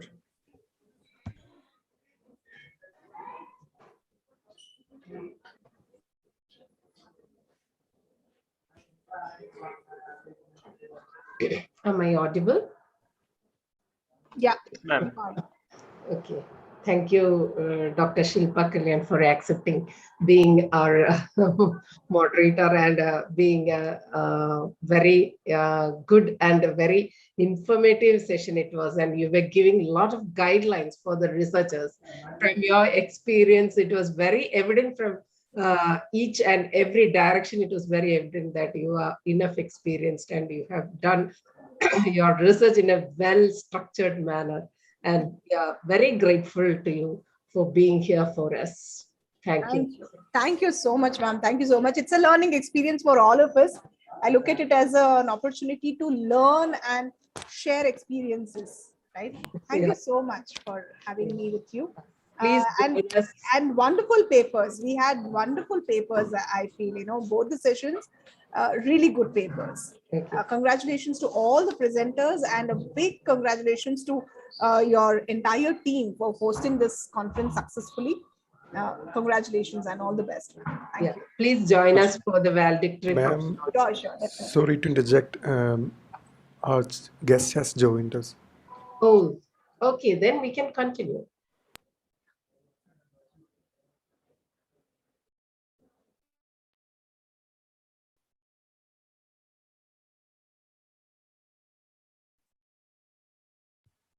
May I continue?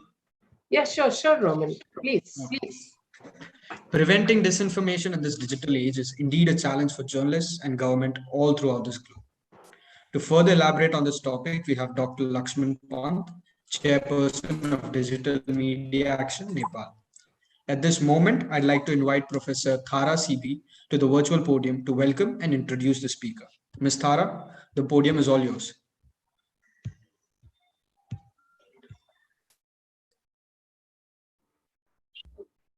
Good afternoon. Here we have Mr. Lakshman Pant, who is a media researcher, trainer, media rights advocate, and communication strategist who has worked all over the world.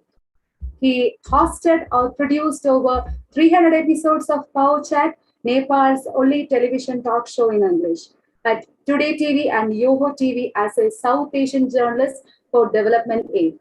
It disseminates insights from development experts, policymakers, and officials on various dissemination of development. Mr. Pant began his career as a radio journalist more than 2 decades ago and has worked with numerous media institutions in various capacities ranging from reporter to editor. He received International Communication Excellence Award 2020. Mr. Pant is the author of more than a dozen of books and has published several research articles and book chapters. And he has done articles and book chapters in national, international, and anthologies on a variety of media topics. Media ethics, journalist safety, research, gender in the media rights, documentation and writing, effective communications, and project development are some of his areas of interest. He is a visiting faculty member of journalism at prestigious universities in Nepal, India, Sri Lanka, Bangladesh, China, Finland, and Malaysia. He served as the head of communications at UNESCO, communication specialist at UNDP, LGCDP, and human rights documentation officer at INSAC before forming Media Action Nepal. and has established a number of media and communication strategies for national and international organizations. He also worked as program specialist at UNESCO for the implementation of a range of activities on media development, including the UN Plan of Action on the Safety of Journalists and the issue of impunity. Many of the UNESCO research publications are co-edited by him. Currently, he is a PhD scholar in media ethics and professionalism at the Infrastructure University, Malaysia. We are very happy to associate with you, sir, for this event and also for your future training with us. It's my privilege to welcome to you to the international conference, 3-day international conference on social media and developing societies, organized by Department of Media Studies and IQAC of Nagar College, Maranalloor, Trivandrum, India, in partnership with FreeBits USA, Media Action Nepal, AIJR of UAE. Once again, welcome Mr. Lakshman Dattpant. Well, shall I start? Sure, sir. Okay, thank you very much, Ms. Tara Ravi Shankar, for this nice introduction. In fact, you went so long introducing me. I'm happy that we were able to collaborate on this important discussion and dialogue relating to the social media and developing societies, different dimensions. I was able to attend the inaugural program day before yesterday, and it was so nice listening some of the speakers touching upon the different dimensions of journalist safety and communications. Again, I would like to thank Dr. Manju Rose for this excellent collaboration with me personally and with the organization I'm leading here in Nepal, Media Action Nepal. Without further delay, and thanking all organizers and partners, I would like to go through my presentations. But before, I just like to share on how disinformation in the digital age has been disturbing all quarters of life, and how journalist content has lost its credibility alongside promotion of disinformation in different platforms, because this is the age of convergence, and all media content, be it of radio or television or newspaper, that go into online. And there are many chances for it to be, its message to be multiplied with a lot of disinformation. And alongside the COVID-19 pandemic, the terminology infodemic has been used a lot, and that has actually disturbed different quarters of our life. So due to the time constraint, I'm not going through detailed presentation on how disinformation is disturbing our life, but I would like to focus upon a very specific area, how disinformation in the digital age can be considered a big challenge to the newsrooms across South Asia, with reference from our current study that we have done in Nepal last year, actually this year, in January 2021, and which we have released here in Nepal with its largest volume in Nepali, but in a shorter infographics presentation in English, which is available in our website. So let me go through a few slides that I have prepared for this workshop. Let me check. Okay, is it visible, my slide? Great. Yes, it is. Well, preventing disinformation in digital age. There are a lot of complaints against newsrooms. And people often would like to say that social media is a barrier towards promoting ethical journalism, but my perceptions are different. Let us consider about and let us focus upon the journalistic content, because the social media is a platform.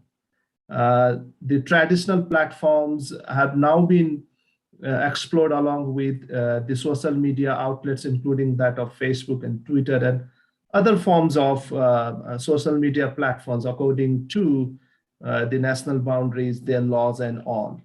So social media is accessible to everyone. It is not limited to sharing information for journalists and media people. So everyone is accessing social media, and there are high chances of misinformation. But if we could consider that the journalistic content needs to be more credible, and if we concern more on how we can make journalistic content more credible for our audience and readers, I think we will be able to prevent disinformation that comes in different form and later spread through different quarters of life through social media as well. So through this presentation, I would focus on some of my observations in Nepal, but that could be applied to any countries, at least in South Asia, because there are so many socio and cultural issues that are often, obstacles to credible and ethical journalism. If you could see this picture, there are leaders. 5 among them are former prime ministers of Nepal. Okay, all males, and one the parliamentary speaker, one another Madhesh-based leader. This is a latest cartoon projected by one of the leading corporate news media of Nepal a few months ago in their online versions. And their message through this cartoon was that when there is something wrong with men, they become women. That is the very clear message, and which I would like to consider as a gendered disinformation. Within 24 hours of the publication of this cartoon in the newsroom, the editor apologized. Very well-known editor. He apologized before the readers and removed this cartoon. The bikinis, the inner cloths of women worn by former prime minister and sitting prime minister of Nepal, stating that there is one occasion, a festival called Gai Jatra, which is believed to be an excuse for presenting satire and all. So they were explained as being, the power shower. Okay, they are ready for power shower inside bathrooms. So it has been criticized by different quarters of Nepali society. But one wrong with that quarters was that, it has been shared by activists, it has been shared by media academics, experts, and it was so viral. In one part, if we see that, yes, how our newsrooms intend to disseminate information without taking care in mind the gender sensitivity, but if we could look into the sensitivity of this cartoon itself, I would suggest activists and experts not to share that kind of cartoons. Sometimes it may come in the form of text to the larger extent through the social media that you use. So through this example, I wanted to highlight our newsrooms, not only in Nepal. Often I observe the content that is being disseminated by Indian TV channels as well, is now a kind of tabloidization content, tabloids content. That is, character assassination, attacking upon the dignities of individuals and organizations, and without taking care in mind how negatively it could impact the lives of individuals and organizations. So gender disinformation is one crucial challenge I would consider at this moment, this part of the world. There are different dimensions. There are different dimensions of understanding disinformation. The root of disinformation, it lies within the exercise and practice of, media ethics. This originated from the media ethics. Why there is more disinformation in the newsroom these days? Because our journalists have not been appropriately oriented towards ethical media, ethical journalism. So there is always fight between truth and false claims. And alongside the information disorder, and that disorder now is coming in different forums. For example, infodemic alongside the COVID-19 pandemic and all. But there are ways we could start checking its truthfulness through both human intelligence and artificial intelligence. There are some source analysis and sniff geolocation testing, artificial intelligence kind of thing, for example, Google Eye and TinEye for image verification, Intel Techniques for source. Now, Amnesty International has started with a data viewer that is entirely made for international consumption, but there are some ways. And also third-party checks. There are some organizations I can see here in Nepal and India that they are engaged in observing the day-to-day journalistic content of the newsrooms. Let us have some understanding about information disorder. There are many terminologies used in the recent days that fake news, most often used by the politicians in the United States during 2016 presidential intra-party elections, competitions, and once Donald Trump came into power, then he used this terminology throughout his tenure, attacking upon independent media, especially CNN, claiming that they always disseminate fake news. But what is fake news actually? There are scholarly interpretations throughout, started with late 70s, early 80s. It's a false, wrong, misleading, and distorted news using data, opinion, facts, and figures, and media often engages in it, especially that of the corporate kind of media that heavily depend upon the bank loans and advertisement, unethical practices. So it's entirely wrong, and you know it as an editor or as a publisher, you know it that you are disseminating the false information. And this is very dangerous. Misinformation, it is shared with good intention, but lack of knowledge or limited knowledge or carelessness, lack of proper orientation about media ethics, the origin of media ethics, what to do, what not to do, why not to harm people, and the ethical perspectives and principles of journalism, because one can easily be a journalist in countries like ours because there are very few institutions and organizations promoting media education and journalism education. So if someone wants to be a journalist, they can be if they have some sort of interest in writing, and many people these days considering journalism and literature as a shame profession, which in fact is not. Because of that, there is misinformation, lack of knowledge. Disinformation is again dangerous because it is shared with ill intention. It could be partly true or sometimes completely false or fake. And it can sometimes be linked closely with propaganda, creating propaganda. And you know that you are going to harm it, still you are disseminating it. So we need to check whether our media outlets, it depends upon the types and kinds of media outlets.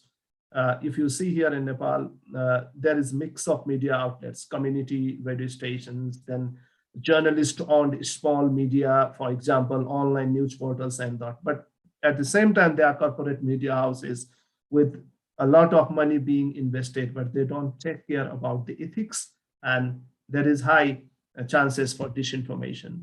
UNESCO has categorized information disorder as malinformation as well. It is based on reality used to inflict harm on a person, social group, organization, or country, sometimes individuals as well. Yeah, you want to harm them.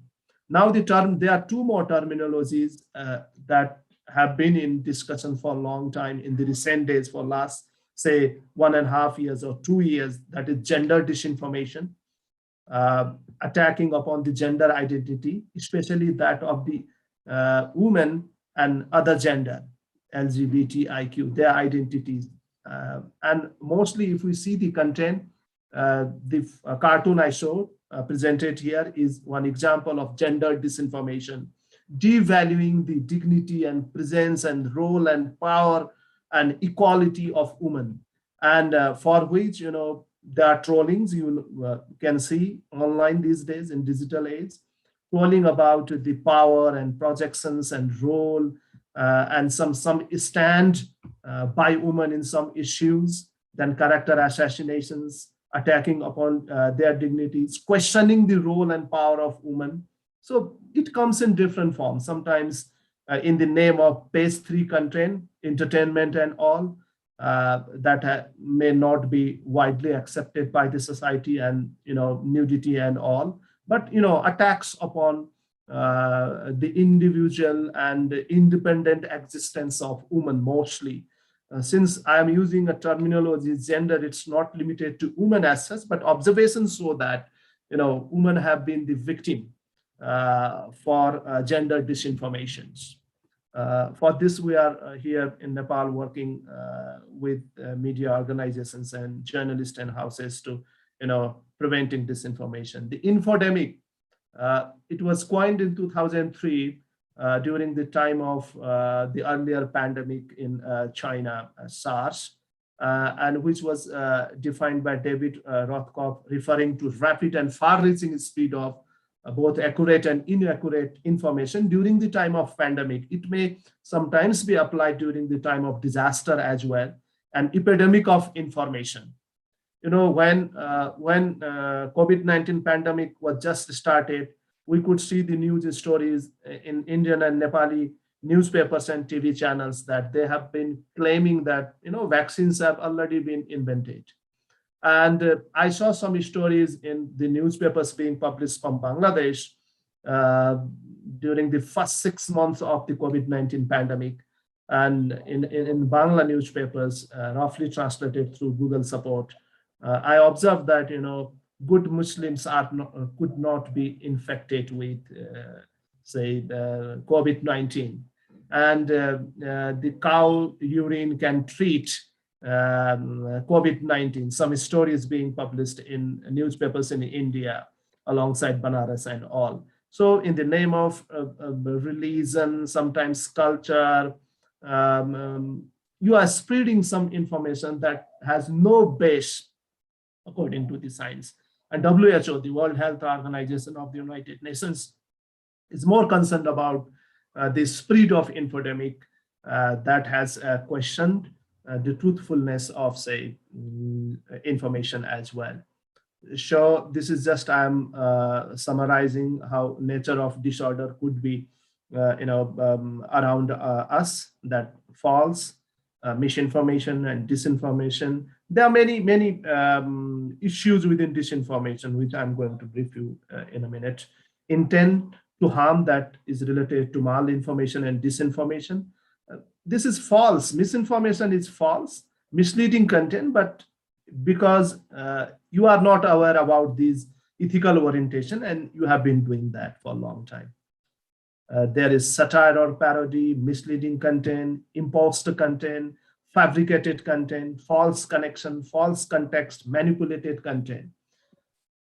Also, how the integrity of information can be corrupted, creating content, for example, stories, comments, videos, memes, we can see these days, editing content, amending, moderating, curating, distorting, putting some of your own local context, but distorting the major information. We could see the photographs are largely being used by the news media of the third world, say in India, Nepal, or Bangladesh, or sometimes Sri Lanka, which I can very visibly observe in relations to their media content. And we see that, yes, the information have been distorted. The photographs, the context is used particularly of a city here in Nepal, but the photographs are used from Bangladesh, sometimes from Iraq. If you are projecting some conflict or disaster, or sometimes floods and rain and all. So it is happening, and sometimes bots are used, robots are used. The artificial intelligence is used, sometimes positively, sometimes negatively, identifying the value of information, sometimes attacking upon the dignity of individuals, and without knowing the software enablement, including that of the algorithms, hacking and gaming, everything, the digital, there are high chances of information distortion these days.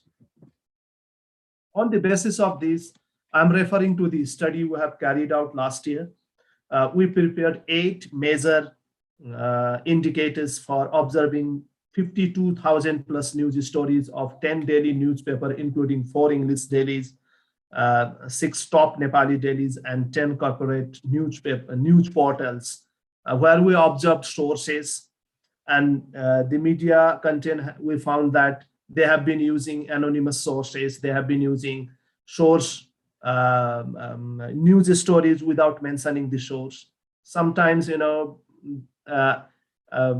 their sources are not so much clear.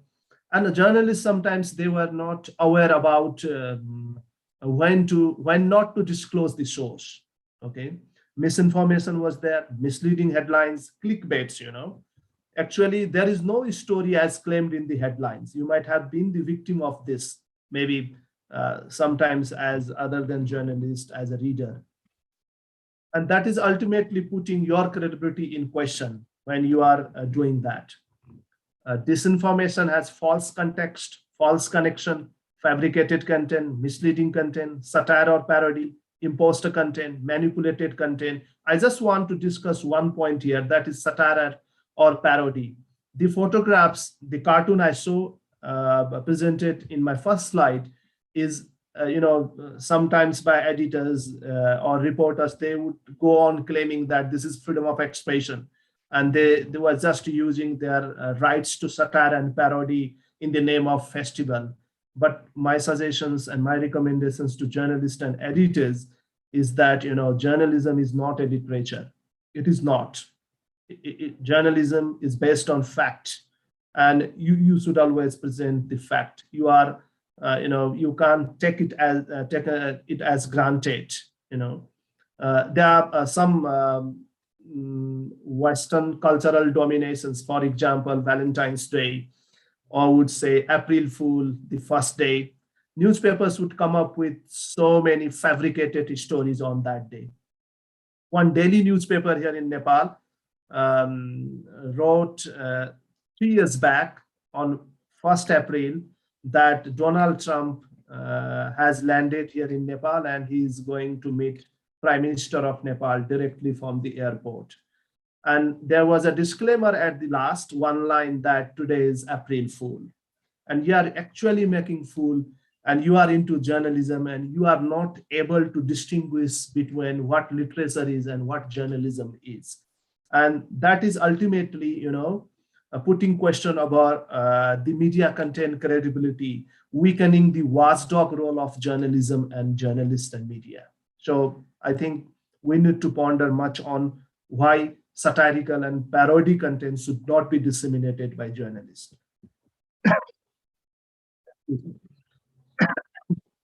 Jeopardizing social diversity alongside the invent of online media.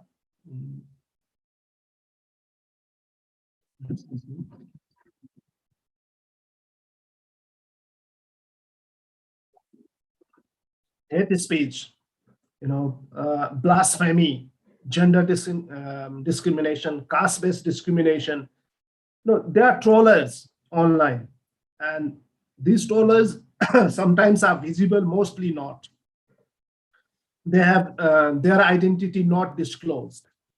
And religious intolerance, disability unfriendly content that we have been disseminating, content that is jeopardizing subsisting communal, ethnic, religious relations.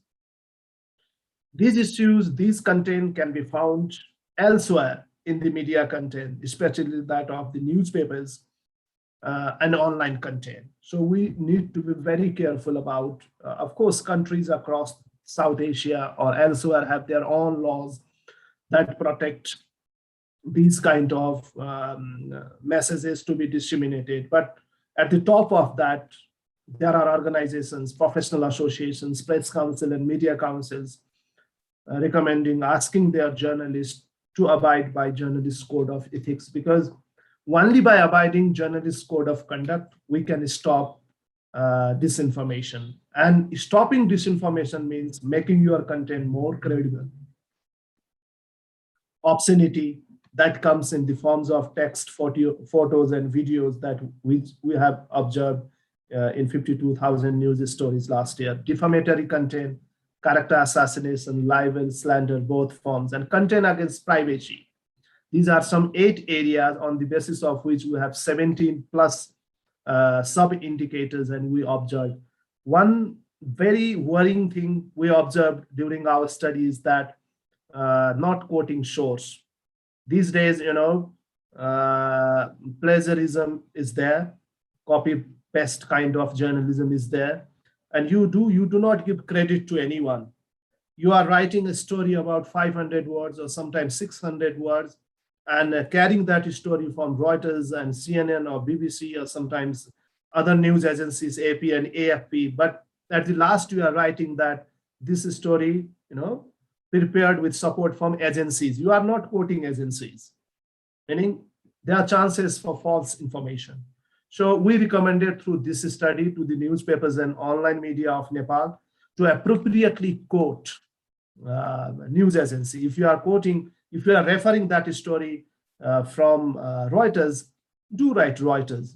But there are some problems associating with the feeder service. If you are not taking the feeder service from international news agencies, maybe they will prevent you quoting them. But since you are claiming that you are a corporate media house and you have invested a lot of money, I think you should have feeder service. Even if you are not having that service, you should start, exactly naming the source, so to protect yourself from any possible threats in our society from different quarters of the society. Content against privacy. This is a big issue in the digital age. Some countries have privacy laws. Many have not actually, but there are some laws in their constitution. For example, here in Nepal, we have fundamental rights provision about privacy in Article 28, right to privacy talks about, and currently we're going through the 12th housing and population census. We have been disseminating these informations to journalists actually. How can they accurately report about these issues? And one of the concerns for the discussions we held in all provinces of Nepal in-person workshops was about privacy. Privacy is concerned to everyone, and privacy remains private when you exercise your privacy at private places. But when it comes to the public, for journalists, there are certain guidelines. You should respect the privacy of individuals and organizations, but you need to check whether you are attacking upon their dignity or not. How can we promote credible journalism? These are recommendations for journalists, prospective journalists. I'm not sure whether journalists are joining this virtual conference, but I'm sure that this message is reaching out to them. To make journalism watchful and to justify the role of watchdog and fourth estate, prospective journalists must adhere to the ethical standards and promote strong norms on professional journalism. Only by this, we can stop disinformation, and we can create a society where we respect existence of all individuals. And we need to improve competence in digital literacy. Digital literacy is one thing that disturbs everyone, and for which states, the governments and authorities need to invest upon. Also, this issue should be incorporated within curricula of the school and universities. Many readers and audience are not aware about what journalists require to write and what are actually their rights and what can they not be disseminating through their media campaigns. Also, we need a very active civil society and academia to expose disinformation campaigns, especially by larger organizations. These days, pharmaceutical companies in many countries have been charged with disseminating information that is actually not up to the standards set up by organizations, for example, WHO and all. So if you come into some information come into your notice, you need to, as an active citizen, you need to expose disinformation campaigns. And also we should develop the capacities, the culture to resist manipulation of information from all fraternity, from all stakeholders. It is required from academia, from universities, for researchers, for editors, publishers. Everyone should join hand resisting manipulation. Only with these some suggestions we could, minimize the impact of disinformation. There are some ways. How can we detect disinformation? As a common citizen and readers, and as a journalist, we need to use common sense. Many years ago, there was a news story published by one of the new online portals with a fake name, claiming that one of the political parties here in Nepal is most democratic party across the world. And there was a tagline, the tagline of the United Nations. It claimed that United Nations said a particular party is most democratic party. And that has been shared by thousands of millions of people online without checking the mandate of United Nations. Very simple thing. United Nations never engages in accrediting any political parties. Use common sense. The roles, responsibility of institution, organization, characters used in a story.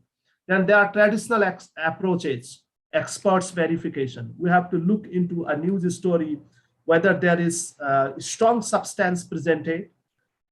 As a reader, we have to check it, such as title, party affiliation, location of the speaker, credit history, etc. Because there are many proxy, kind of things these days. Even websites are proxy. I was going through a story carried out by one of the newspapers in Turkey a few months ago that even in academia there are proxy journals. So that has actually attacked upon the integrity of academic research and all, that victimized many scholars. So you have to check it, their credibility, their history, speaker's profile and everything. News headlines, body text, publishers, their connections.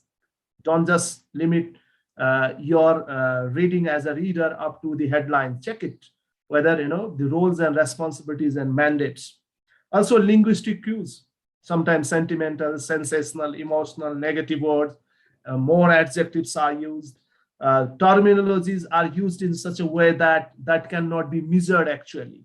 If you see more unmeasurable terminologies and words in a news story, stop it sharing, whoever you are, okay?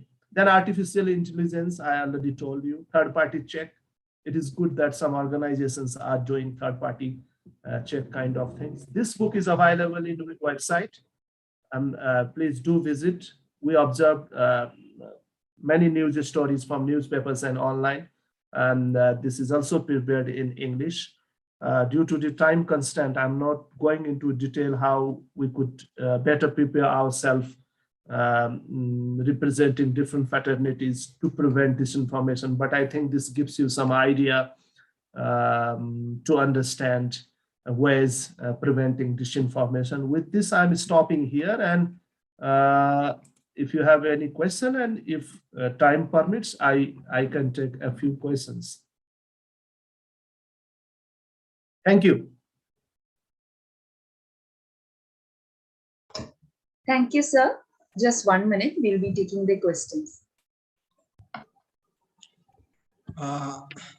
That was an amazing session, Mr. Pant. I'm sure the audience will ponder upon your contemplations.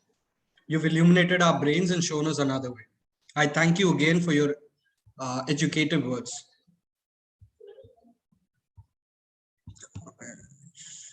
I'd like to invite Ram Gopal, second year student of Christ Nagar College, for the question and answer session. Let me remind us all, let us stay curious. Ram, the podium is all yours. Thank you, Roman. Hi, sir. My name is Ram Gopal. I'm a second year student from Department of Media Studies from Christ Nagar College. And shall we go into the question and answer section? Yes, of course. Okay, so let me just share my screen, sir. So the first question is, how can media literacy trainings benefit rural population in South Asia who easily fall prey to misinformation? You want me to respond this now? Okay, this is very important. 2 years ago, we were training lawmakers. We have now Nepal. We have gone through a political transition, and now we have a different system here. We have 7 provinces, a republic country, and there are 8. There are 7 provinces actually, and we are going through some training session on handling social media and understanding the value of digital platforms. And we were training parliamentarians, the lawmakers. Okay, and rural mass, yes, we could see our population is 30 million, and about 10 million people in this country have Facebook IDs. But I'm not sure whether they are actually 10 million people, because you can find multiple Facebook IDs of one person, and you don't know who is a troller, and who is making trolls, especially that of the sensitive issues that concerns gender sensitivity, cultural issues, some ethnic issues. So I think it is very important for everyone, not only for the rural masses, to be digitally educated. That could be started from our schools, and much should be invested on educating the masses that use smartphones, and that use tablets, that are accessing internet and everything. And that can start from the school education curricula, and also campaigns motivating all kind of people using information, using their sense. There are high chances for uneducated masses that disinformation could be shared. So I think academia has a role to play. School and universities have a role to play for educating them, but at the same time, we need to check our national policies in these countries that you are referring, that of South Asia, to check whether we have policies in line to reach out to those masses who are actually trying to use the invention of social media and internet. Thank you, sir. Shall we move on to the next question? Yes. Okay, sure. Okay, so the next question is, political parties are exaggerating trivial issues to get political advantage. Their troll gangs use platforms like Twitter and WhatsApp to build favorable opinion. How can journalists counter this? This is a problem here in Nepal, elsewhere in South Asia. I understand in India as well. Political campaigns are everywhere. 2 years ago, there were some issues about border that is being shared between Nepal and India. So TV channels in India, they came up with very fabricated stories about the newly introduced map of Nepal, and especially G News, that has done a very fabricated story. And there were many criticism about that. I also wrote an article in one of the English daily newspaper with the headline, Indian media degraded to the level of ethical crisis. Why I'm mentioning this example is that journalists should first de-affiliate themselves from political parties. They should quit their membership if they are belonging to a political party. Journalists are called, and they are assumed, they are actually believed to be fourth estate. It's not a legal or constitutional interpretation, someone being the fourth estate. Journalism and journalists should not be fourth estate. If you are considering yourself as the fourth organs of the state, then you depend upon state sources. So first and foremost thing, to counter hate speech, to counter disinformation on part of the political parties, journalists should de-affiliate themselves from any political ideology. That is first thing. There are chances for journalists to be used during the time of elections. We often see in this, news media that, especially that of the vote countings, there are different stories. There are no similarities about who is going to win. One here in Nepal, a few years ago, during the time of the first election after Nepal became republic 4 years ago, TV channels coming up with so many fake scroll news about winning of the political parties and cadres, their leaders, and actually they have lost their seats. So de-affiliating is one thing. Also, making journalism is a profession. We should at this point of time, a lot of resources have been invested alongside the invent of academia and media research and universities and training centers, lot of awareness. We should now start about talking at least and making policies and making mandatory for one to be a journalist, at least a graduate student. Okay, we can make compulsory journalism education, who are trained at least, who are oriented about media ethics and all. I think this can minimize, but that there is a long way to go about this, because journalism in our part of the world, South Asia, highly politicized, and you would hardly find a journalist who is not affiliated with political parties. We should stop. Journalists should use and engage, entertain their right to their political activities into right to vote. Go vote whoever you like it, but don't show it in your journalistic content. Unfortunately, this is not going to be stopped very soon. But alongside media education and the professional advocates of journalism professions, there will be gradual change. Thank you, sir. So shall we move on to the next question? You can. Okay, sir. Sir, so the next question is, do you think the social media algorithm, which we all know is biased, increases the rate of disinformation or even suppress the actual information? It does, actually it does, but it depends upon who are using and whether you are aware about these different algorithms used in a different context.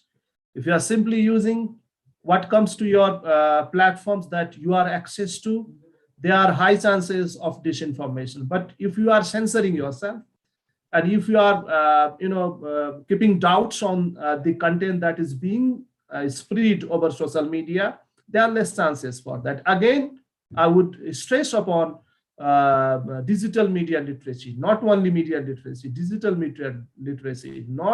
That should not be limited to the university or college students and prospective journalists or newsrooms. That should go to everyone who are access and who are trying to use the internet, the websites, and social media and everything. Yeah.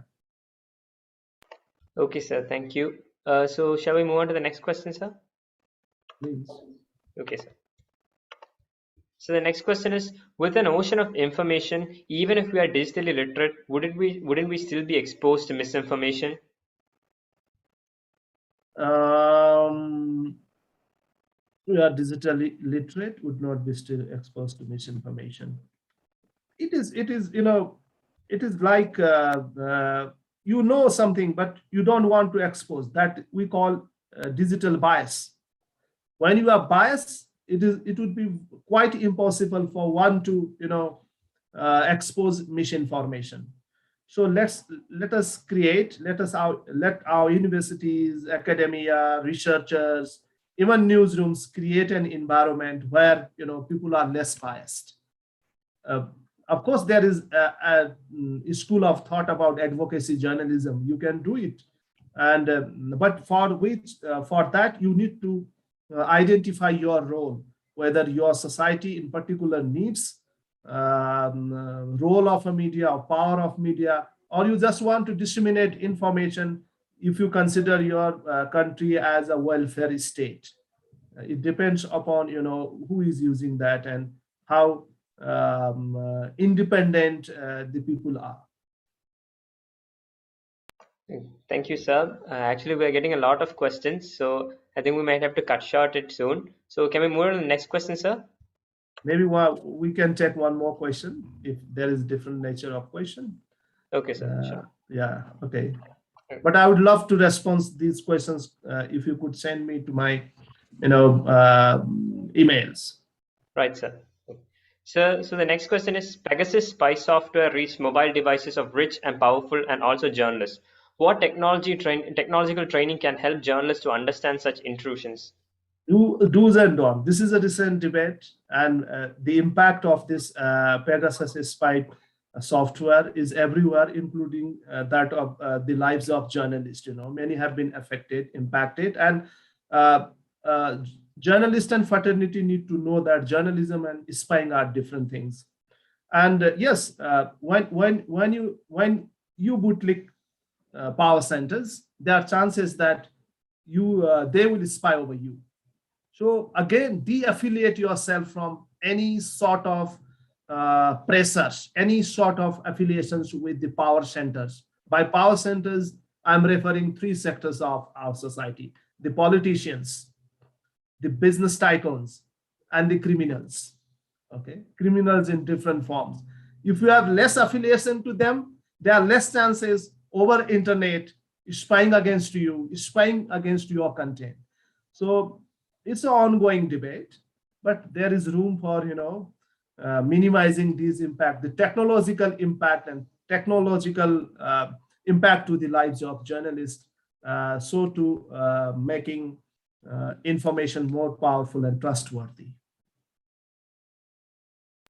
Thank you, sir. So we might have to conclude soon. So can we just go with one more question, sir? Okay. Okay, sir. So the question is, Himalayan region faces severe geographical and climatic changes. Being a journalist from Nepal, how can we do more stories and research to highlight the ecological changes due to human greed? You need to realize it. A few weeks ago, I had an interview with the head of ISIMOD. ISIMOD is perhaps you know about this.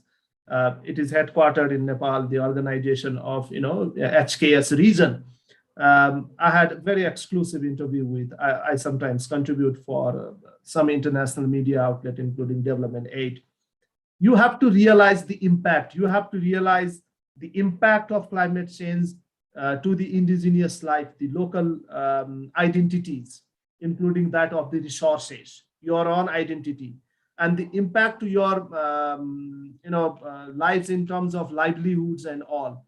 When you start realizing that, you would be able to expose those stories. But yes, materialistic world, consumerism, and exports of the materials and cross-border multi-sectoral issues, countries are now they are not dependent actually, they are dependent, not independent actually, for resources and everything.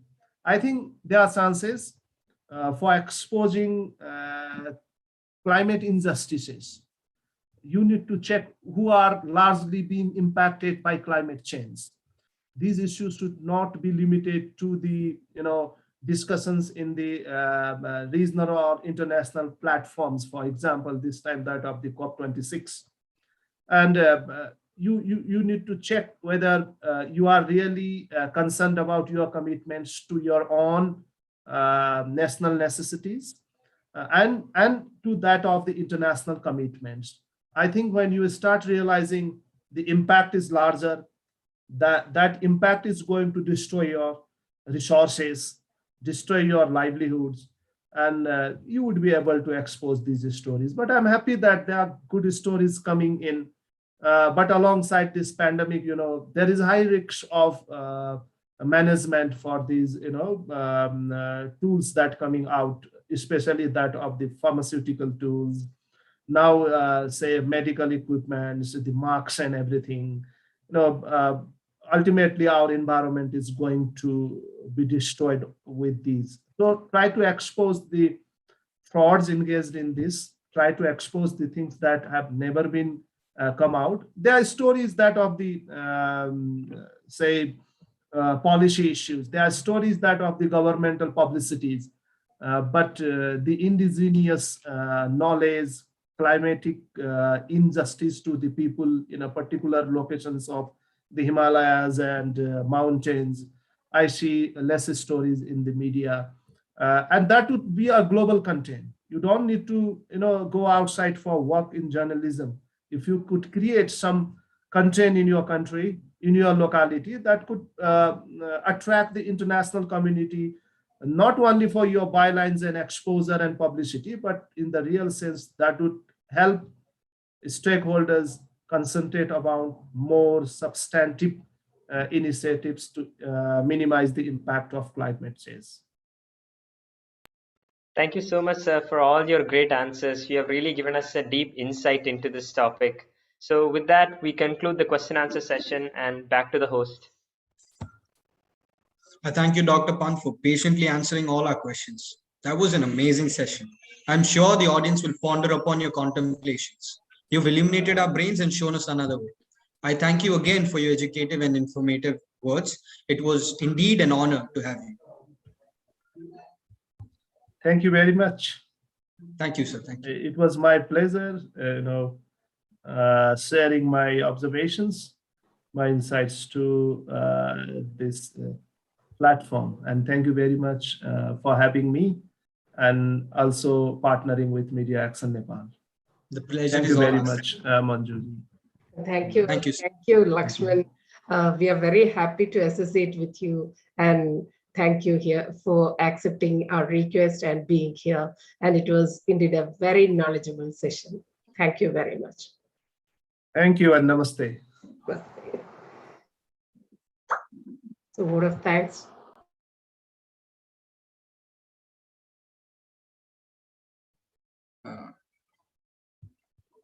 This program has surely been enlightening and educating. We are heading towards the conclusion of the 3-day conference. We now move to the valedictory function. I'd like to take this time to invite our manager, Reverend Dr. Father Tito Vargas, our principal, Dr. Jolly, our HOD, Professor Manju Matthews, and our precious audience. The valedictory function would be undertaken by Dr. Munisa Kadri, faculty and former HOD, Journalism and Mass Communication, media advisor to the VC from the Islamic University of Kashmir. I invite you to the podium for the valedictory address and to announce the winners of this presentation conference. Dr. Munisa, the stage is all yours.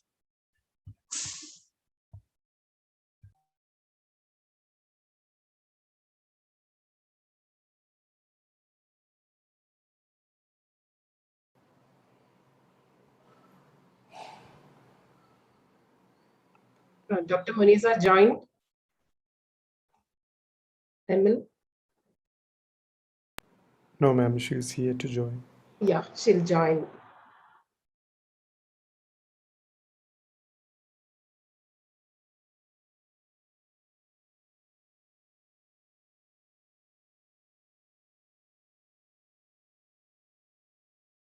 Should I welcome her again when she joins? Yeah, sure. Yes. I think by this time, any of the participants, if you wish to contribute or share your experience, you can.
We are waiting for our guest to join.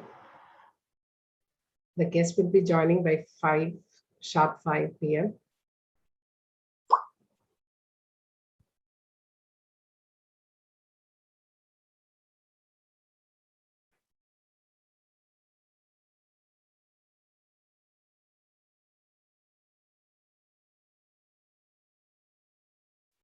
Thank you, Reverend Father Irudaya Raj from Loyola College. He was appreciating the 3-day conference. Thank you very much for your good words. Thank you, Neville D'Souza.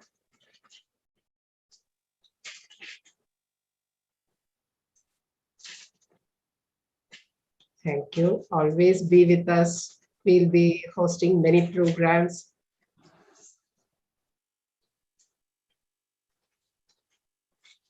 Thank you, Asta Saxena. You all can be a part of Christ Nagar family and the Department of Media Studies. We'll be organizing more programs. Thank you for the support and good papers.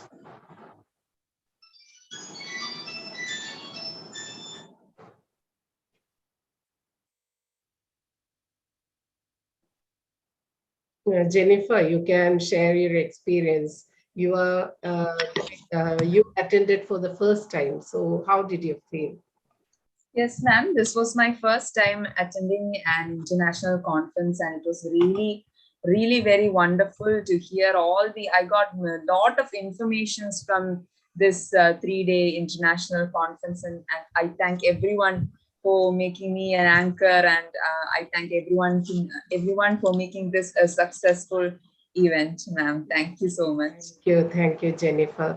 Our manager and director, Reverend Dr. Tito Verghese is here, who belongs to our own department. We are so proud to have him in our department. Father, can you share the experience of the paper presentations?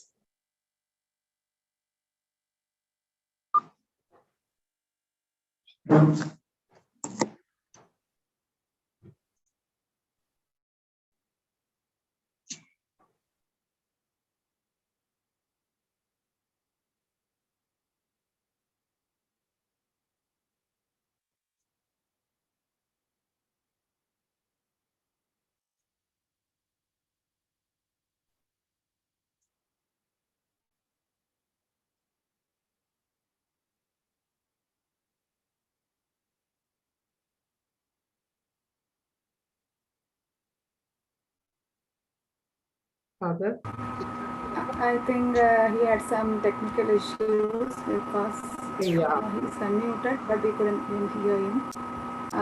Anyway, if any of the participants wish to share something, we can, because many of them sending their valuable experience through chats. We can speak up.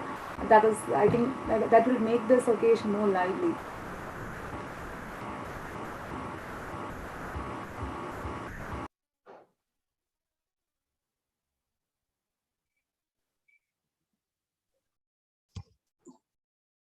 Hello, good evening, everybody. Yes. Romel? Yes, Romel, you can. This was the first time I presented a paper, and I was really nervous about presenting a paper because I'm a first-year student, and I really did not know how to research and how to present a paper, and I'm very glad that we have such an experienced faculty. They guided me through everything. My teacher, Ninumis, my professor Ninumis, our father, Dr. Tito Verghese, everybody was so supportive and so guiding that I did not even face a little bit of glitches in between. It was a smooth sailing. So I believe that this conference is epitome to the smooth sailing of our college, our work towards excellence. So I congratulate each and everybody that is associated to this program, to this event, and I am really thankful to each and everybody that graced this event to complete success. Okay, thank you, Romil. Actually, Romil shocked us by presenting in a very good paper. And for being, he's just SEM 1 a student, and he was presenting it like a postgraduate student. And it was really wonderful, and keep doing. That's what my advice is. Keep doing, improve yourself. Prove yourself. Thank you so much. Thank you so much. Aman Jyoti Kaur shared some thoughts. Many congratulations to everyone at Nagar College. Thank you, Amar. And Sudhish, he is also sharing something. Sudhish, thought-provoking discussions and very strong dialogue on impact of social media and the way forward across the globe. Marissa Khatri have joined us. Okay. Yes, he is our guest. Guest join. So we'll start the formal meeting of valedictory function. Okay, Yes, students, please carry on. This program has surely been enlightening and educating. We are heading towards the conclusion of the 3-day conference. We now move to the valedictory function. I'd like to take this time to invite our manager, Reverend Dr. Father Tito Vargas, our principal, Dr. Jolly, our HOD, Professor Manju Matthews, and our precious audience. The valedictory function would be undertaken by Dr. Munisa Kadri, faculty and former HOD, Journalism and Mass Communication, media advisor to the VC from the Islamic University of Kashmir. I invite you to the podium for the valedictory address.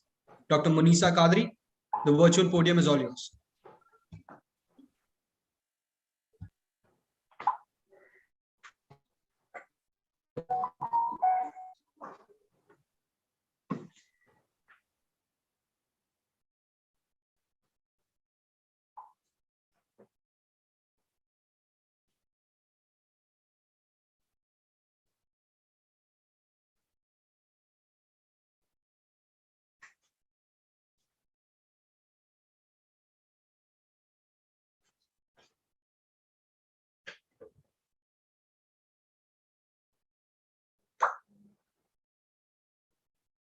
Emily, is there any issues? I doubt whether Dr. Munisa had heard what we said, because she has just joined in the via audio. Yeah, she's joining from Kashmir. That is some range issues out there. Yeah, we'll wait. Let's see.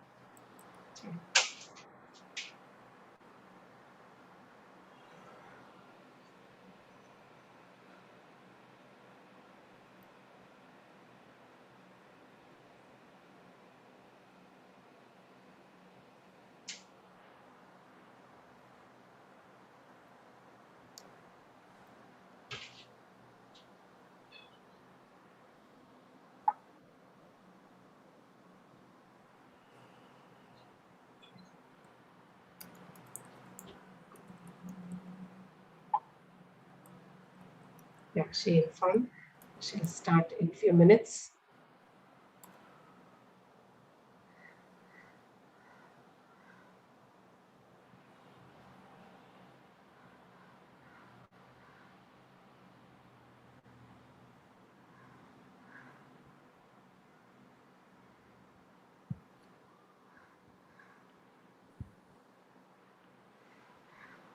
Yeah. Good afternoon. I'm so sorry about the network and all. It's fine. We know. We know. Yeah. Yes, ma'am, you can continue.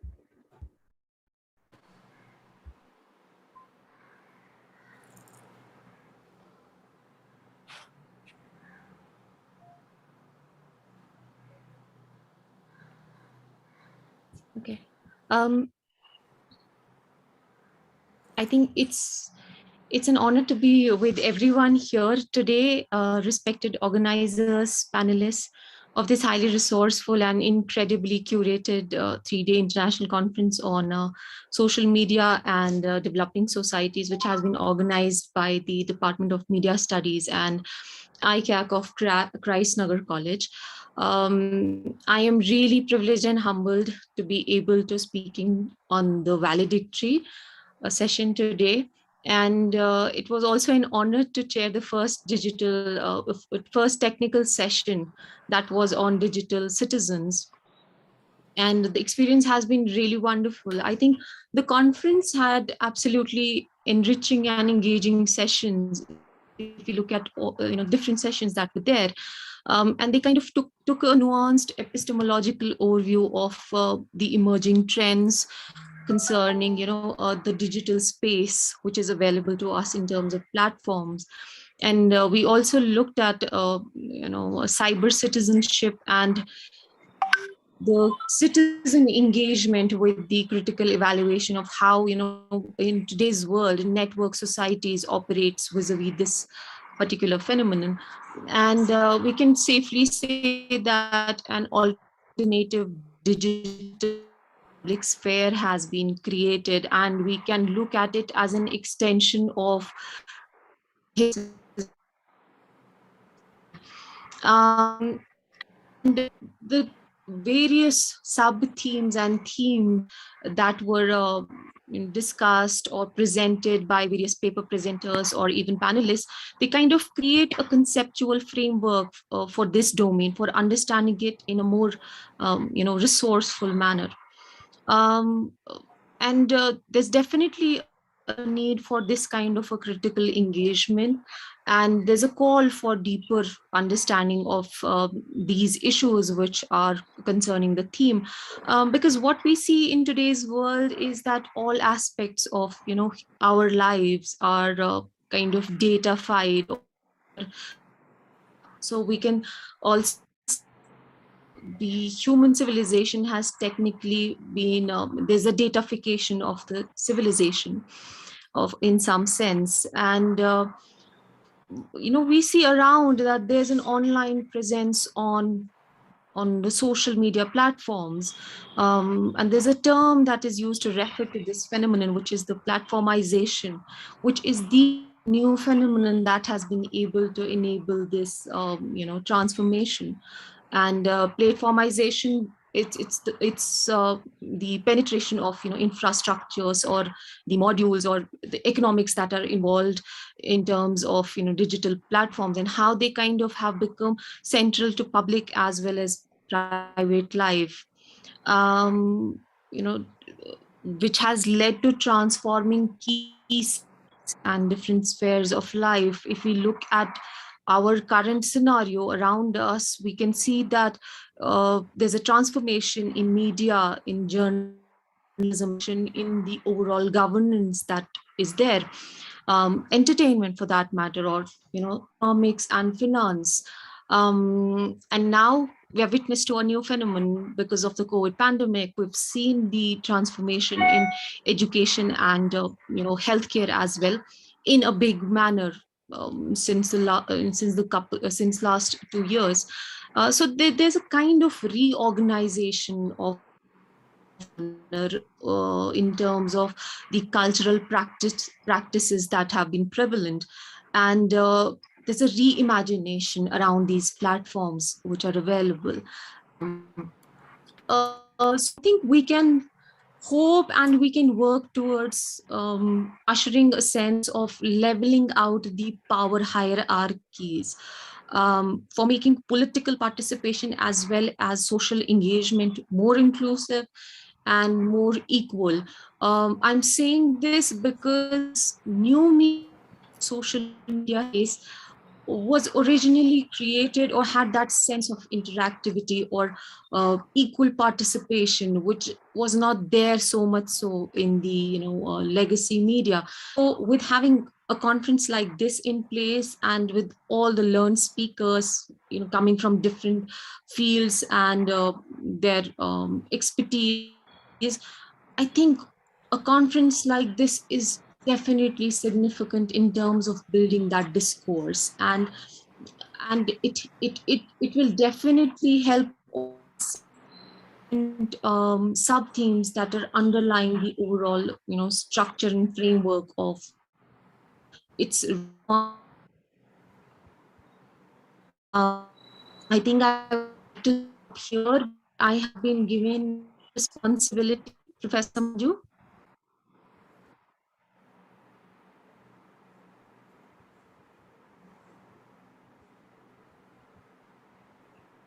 We can hear you, but some network issues there. And it's showing your bandwidth is low.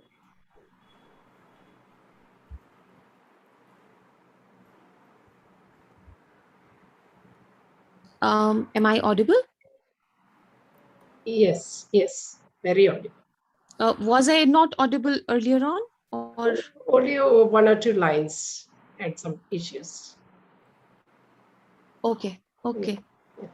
So I was saying that looking at the way this conference has, come up, a lot of interesting discussions have, been have risen, and we have been able to kind of level out various themes which are concerning how digital space and how social media could be used in terms of creating an equal participation in public sphere, whether we look at political participation or even in terms of social engagement with different issues, how digital citizens being out there on these different platforms can have a sense of not just power of being there and speaking out, but also in terms of responsibility that they have towards the society and different civic issues.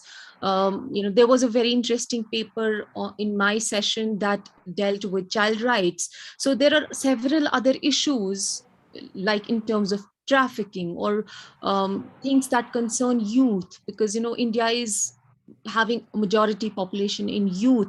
So there are various issues that are out there in terms of creating a level of advocacy using social media.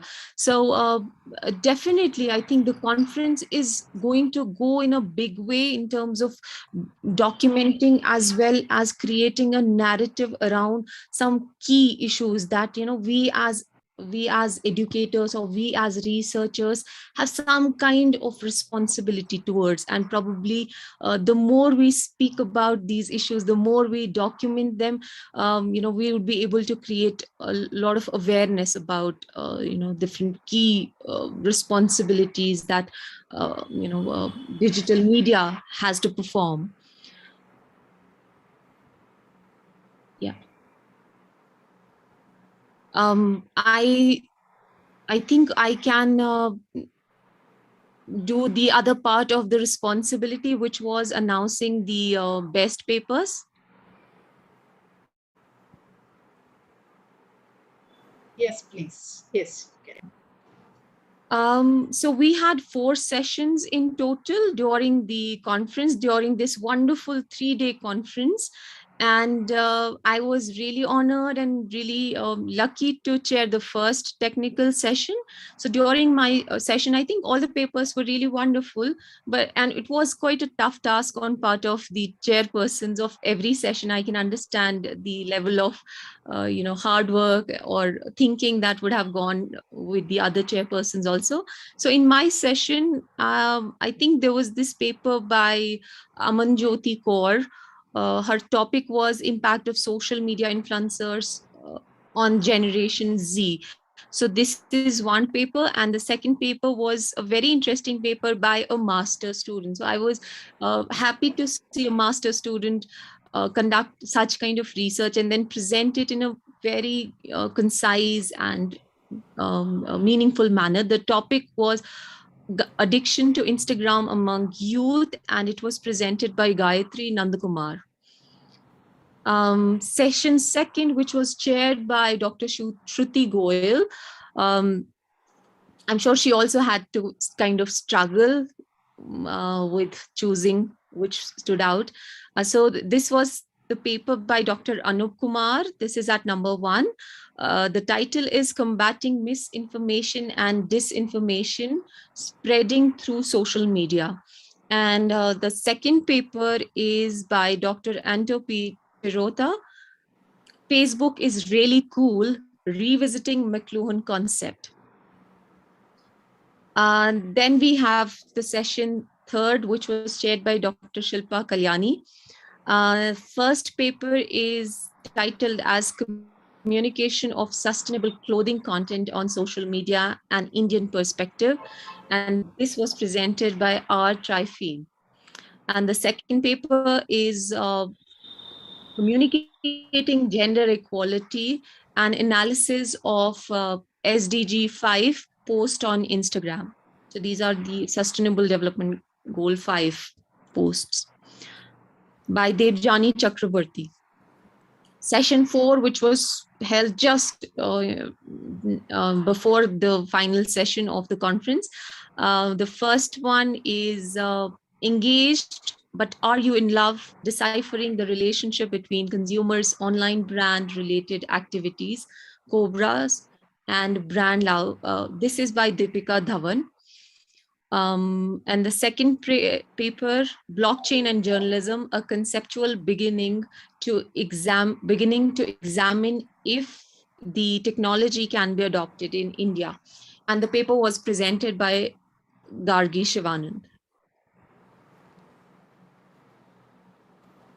I congratulate all the paper presenters whose names have been announced right now, but I think congratulations are due to everyone who was able to present and be part of this wonderful conference.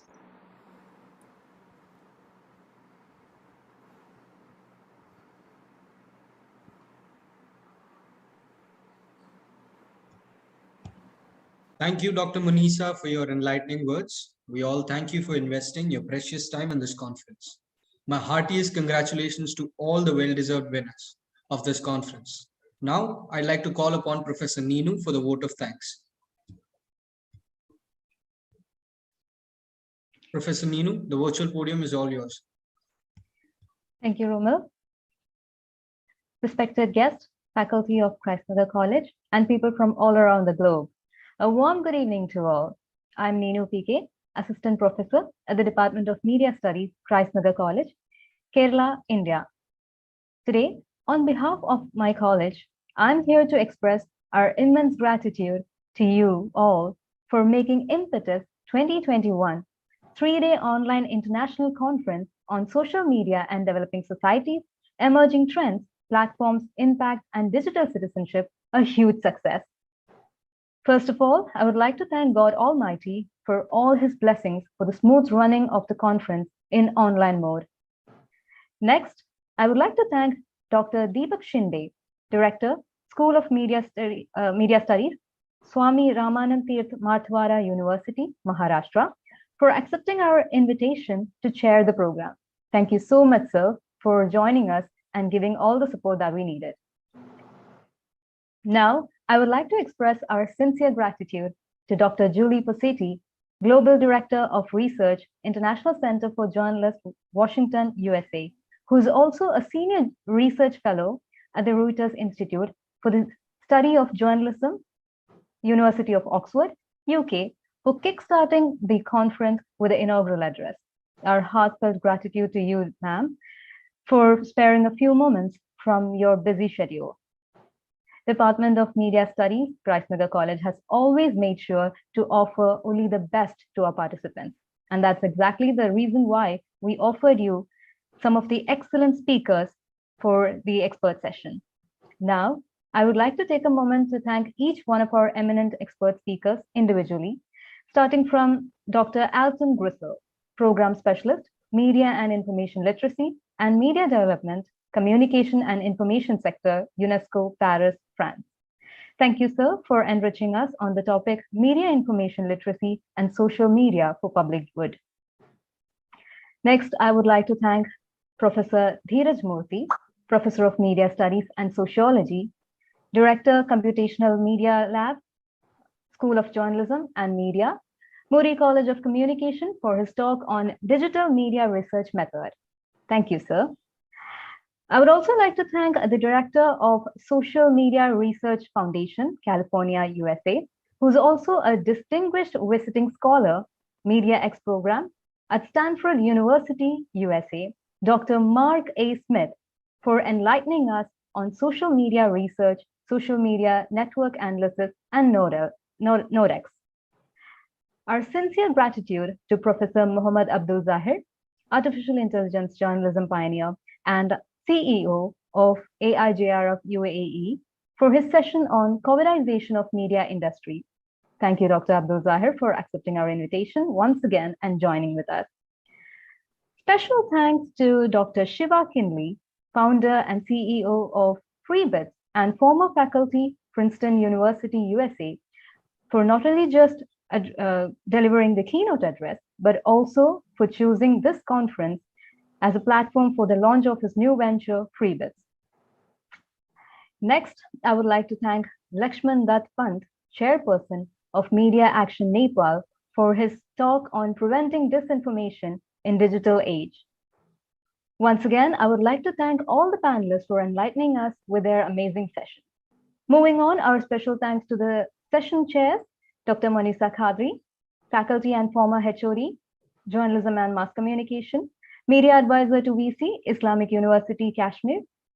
Here, I would also like to express our sincere gratitude to Dr. Manisa Khadri for delivering the valedictory address and declaring the winners of the paper presentation. Next, I would like to thank Dr. Shruti Goel, Assistant Professor, Department of Journalism, Maharaja Agrasen College, Vasundhara Enclave, University of Delhi. I would also like to thank Dr. Shilpa Kalyan, Associate Professor and Associate Professor, Head of the Department Humanities, Presidency College, Bangalore. Thanks to all the session chairs for the chairing of paper presentations and also for interacting with our presenters. Next, I would like to thank our paper presenters for their mind-blowing papers. The time and effort you have invested in your paper needs to be appreciated. Thank you for sending in the papers and enlightening us with your research. I would also like to thank all the people whose paper could not make it to the presentation, but we are still grateful for your contribution. Next, I would like to thank our manager, Reverend Dr. Father Tito Verghese CMI, for his never-ending support. Thank you, Father, for giving us the opportunity to organize a 3-day online conference. I would also like to thank Principal Dr. Jolie Jacob for her guidance and also for being a constant source of support that kept us going throughout the conference. I would also like to express my sincere gratitude to all the heads of the department, teachers, scholars, and media professionals who also accepted our invitation and joined the conference. Next, I would like to thank Manju Rose Matthews, Head of the Department of Media Studies, for initiating and organizing such a huge program. Thank you, ma'am. A special mention has to be made to Emil Abraham, Assistant Professor, Department of Media Studies, for his technical excellency. The smooth running of this completely digitalized program would have not been possible at all without his support and guidance. Our biggest gratitude to you, dear sir, as your contribution to the program has played a huge role in making the event a huge success. I would also like to thank our coordinators, Tara CB and Ninu PK, and faculty members and students who have been serving and assisting the whole program, both on and off screen, with full dedication. Here, I would also like to express my sincere gratitude to our anchors, Romil Udayakumar TNV, Jennifer Rowland, Lakshmi MD, Ram Gopal Harikrishnan, Devika Sajish Kumar, and Niranjana MS for making each session lively with their anchoring. And no program is a success without the audience. You guys have been such a fantastic audience, attending all the sessions and keeping it alive with your intriguing questions. We cannot express how grateful we are for your presence. Once again, a huge thanks to each and everyone for making Impetus 2021 3-day online international conference on social media and developing societies, emerging trends, platforms, impact, and digital citizenship, organized by Department of Media Studies and IQAC, Christ Nagar College, a grand success. Thank you. Thank you, ma'am. Thank you for your kind words. I'd like to call upon Manju Rose Matthews, Professor Manju Rose Matthews. Thank you, Romil. And first, let me convey a message from our director, Reverend Father Dr. Tito Verghese. He had congratulated all the paper presenters and also our strong team of faculty, students, chairs, everyone, each and everyone. He congratulated and told me to convey the message as his mic is not working. That's why he couldn't communicate directly. Okay, today, good evening to one and all. As we come to the final minutes of this 3-day international conference, I would like to extend my sincere gratitude to everyone who made this a great success. It is a pride moment for the entire team of Christ Nagar College who worked hard for the past several weeks. Our director, Reverend Dr. Tito Verghese CMI, Principal Dr. Jolie Jacob, heads of departments, IQAC team, conference chairs, teachers, students, advisors, and non-teaching staff provided a great support system for this conference. The students of our department worked tirelessly on screen and off screen. I'm happy to see your professionalism in managing an international conference. I'm proud of you, my children. My colleagues, Tara Sebi, Nino PK, and Emil Abraham, efforts are beyond words. I don't have any words to express it. I don't know. I'm very grateful to all of you. The success of this conference inspires us to do more events to benefit researchers and students. And very special thanks to chairs of sessions, Dr. Munisa Khadri, Dr. Shruti Goyal, Dr. Shilpa Kalyan, and Professor Deepak Shinde, our program chair, extended great support for the event from the stage of planning. And mainly, the success of the conference is because of the great papers that were presented here and the participants who joined us. And I sincerely congratulate all the paper presenters. And once again, I thank each one of you for your immense support given. Thank you. I just wanted to say a few lines. Actually, ma'am, I think I would really love to congratulate you from the core of my heart, because the way everyone handled this conference, and particularly your students who are, they're not yet professionals, but the way they operated and they worked throughout the conference, that was so professional and it was just effortless. And I think the congratulations are due to you. It's all your guidance, it's all your inspiration. You inspire me from a distance, and I can't imagine what would be happening around the space in which you are present. Your entire team, I'm so thankful to your advisory board, including you obviously at the head of it, and your organizing committee, and your wonderful bunch of students. They're really professional, and they just did the job in a in the best possible manner. Congratulations, ma'am. Thank you, Dr. Munisa Khadri. Thank you for being here, and thank you for your valuable presence once again. This was indeed an enlightening event. We've had scholars from all over the world to embellish us with their ideas and to impart their insights. This conference was certainly educative and informative. I hope we've all been illuminated by this international conference. With this, we've reached the end of the 3-day international conference on social media and developing societies, organized by Department of Media Studies and IQAC, Christ Nagar College, Kerala, India. Signing off, this is your host, Romil T.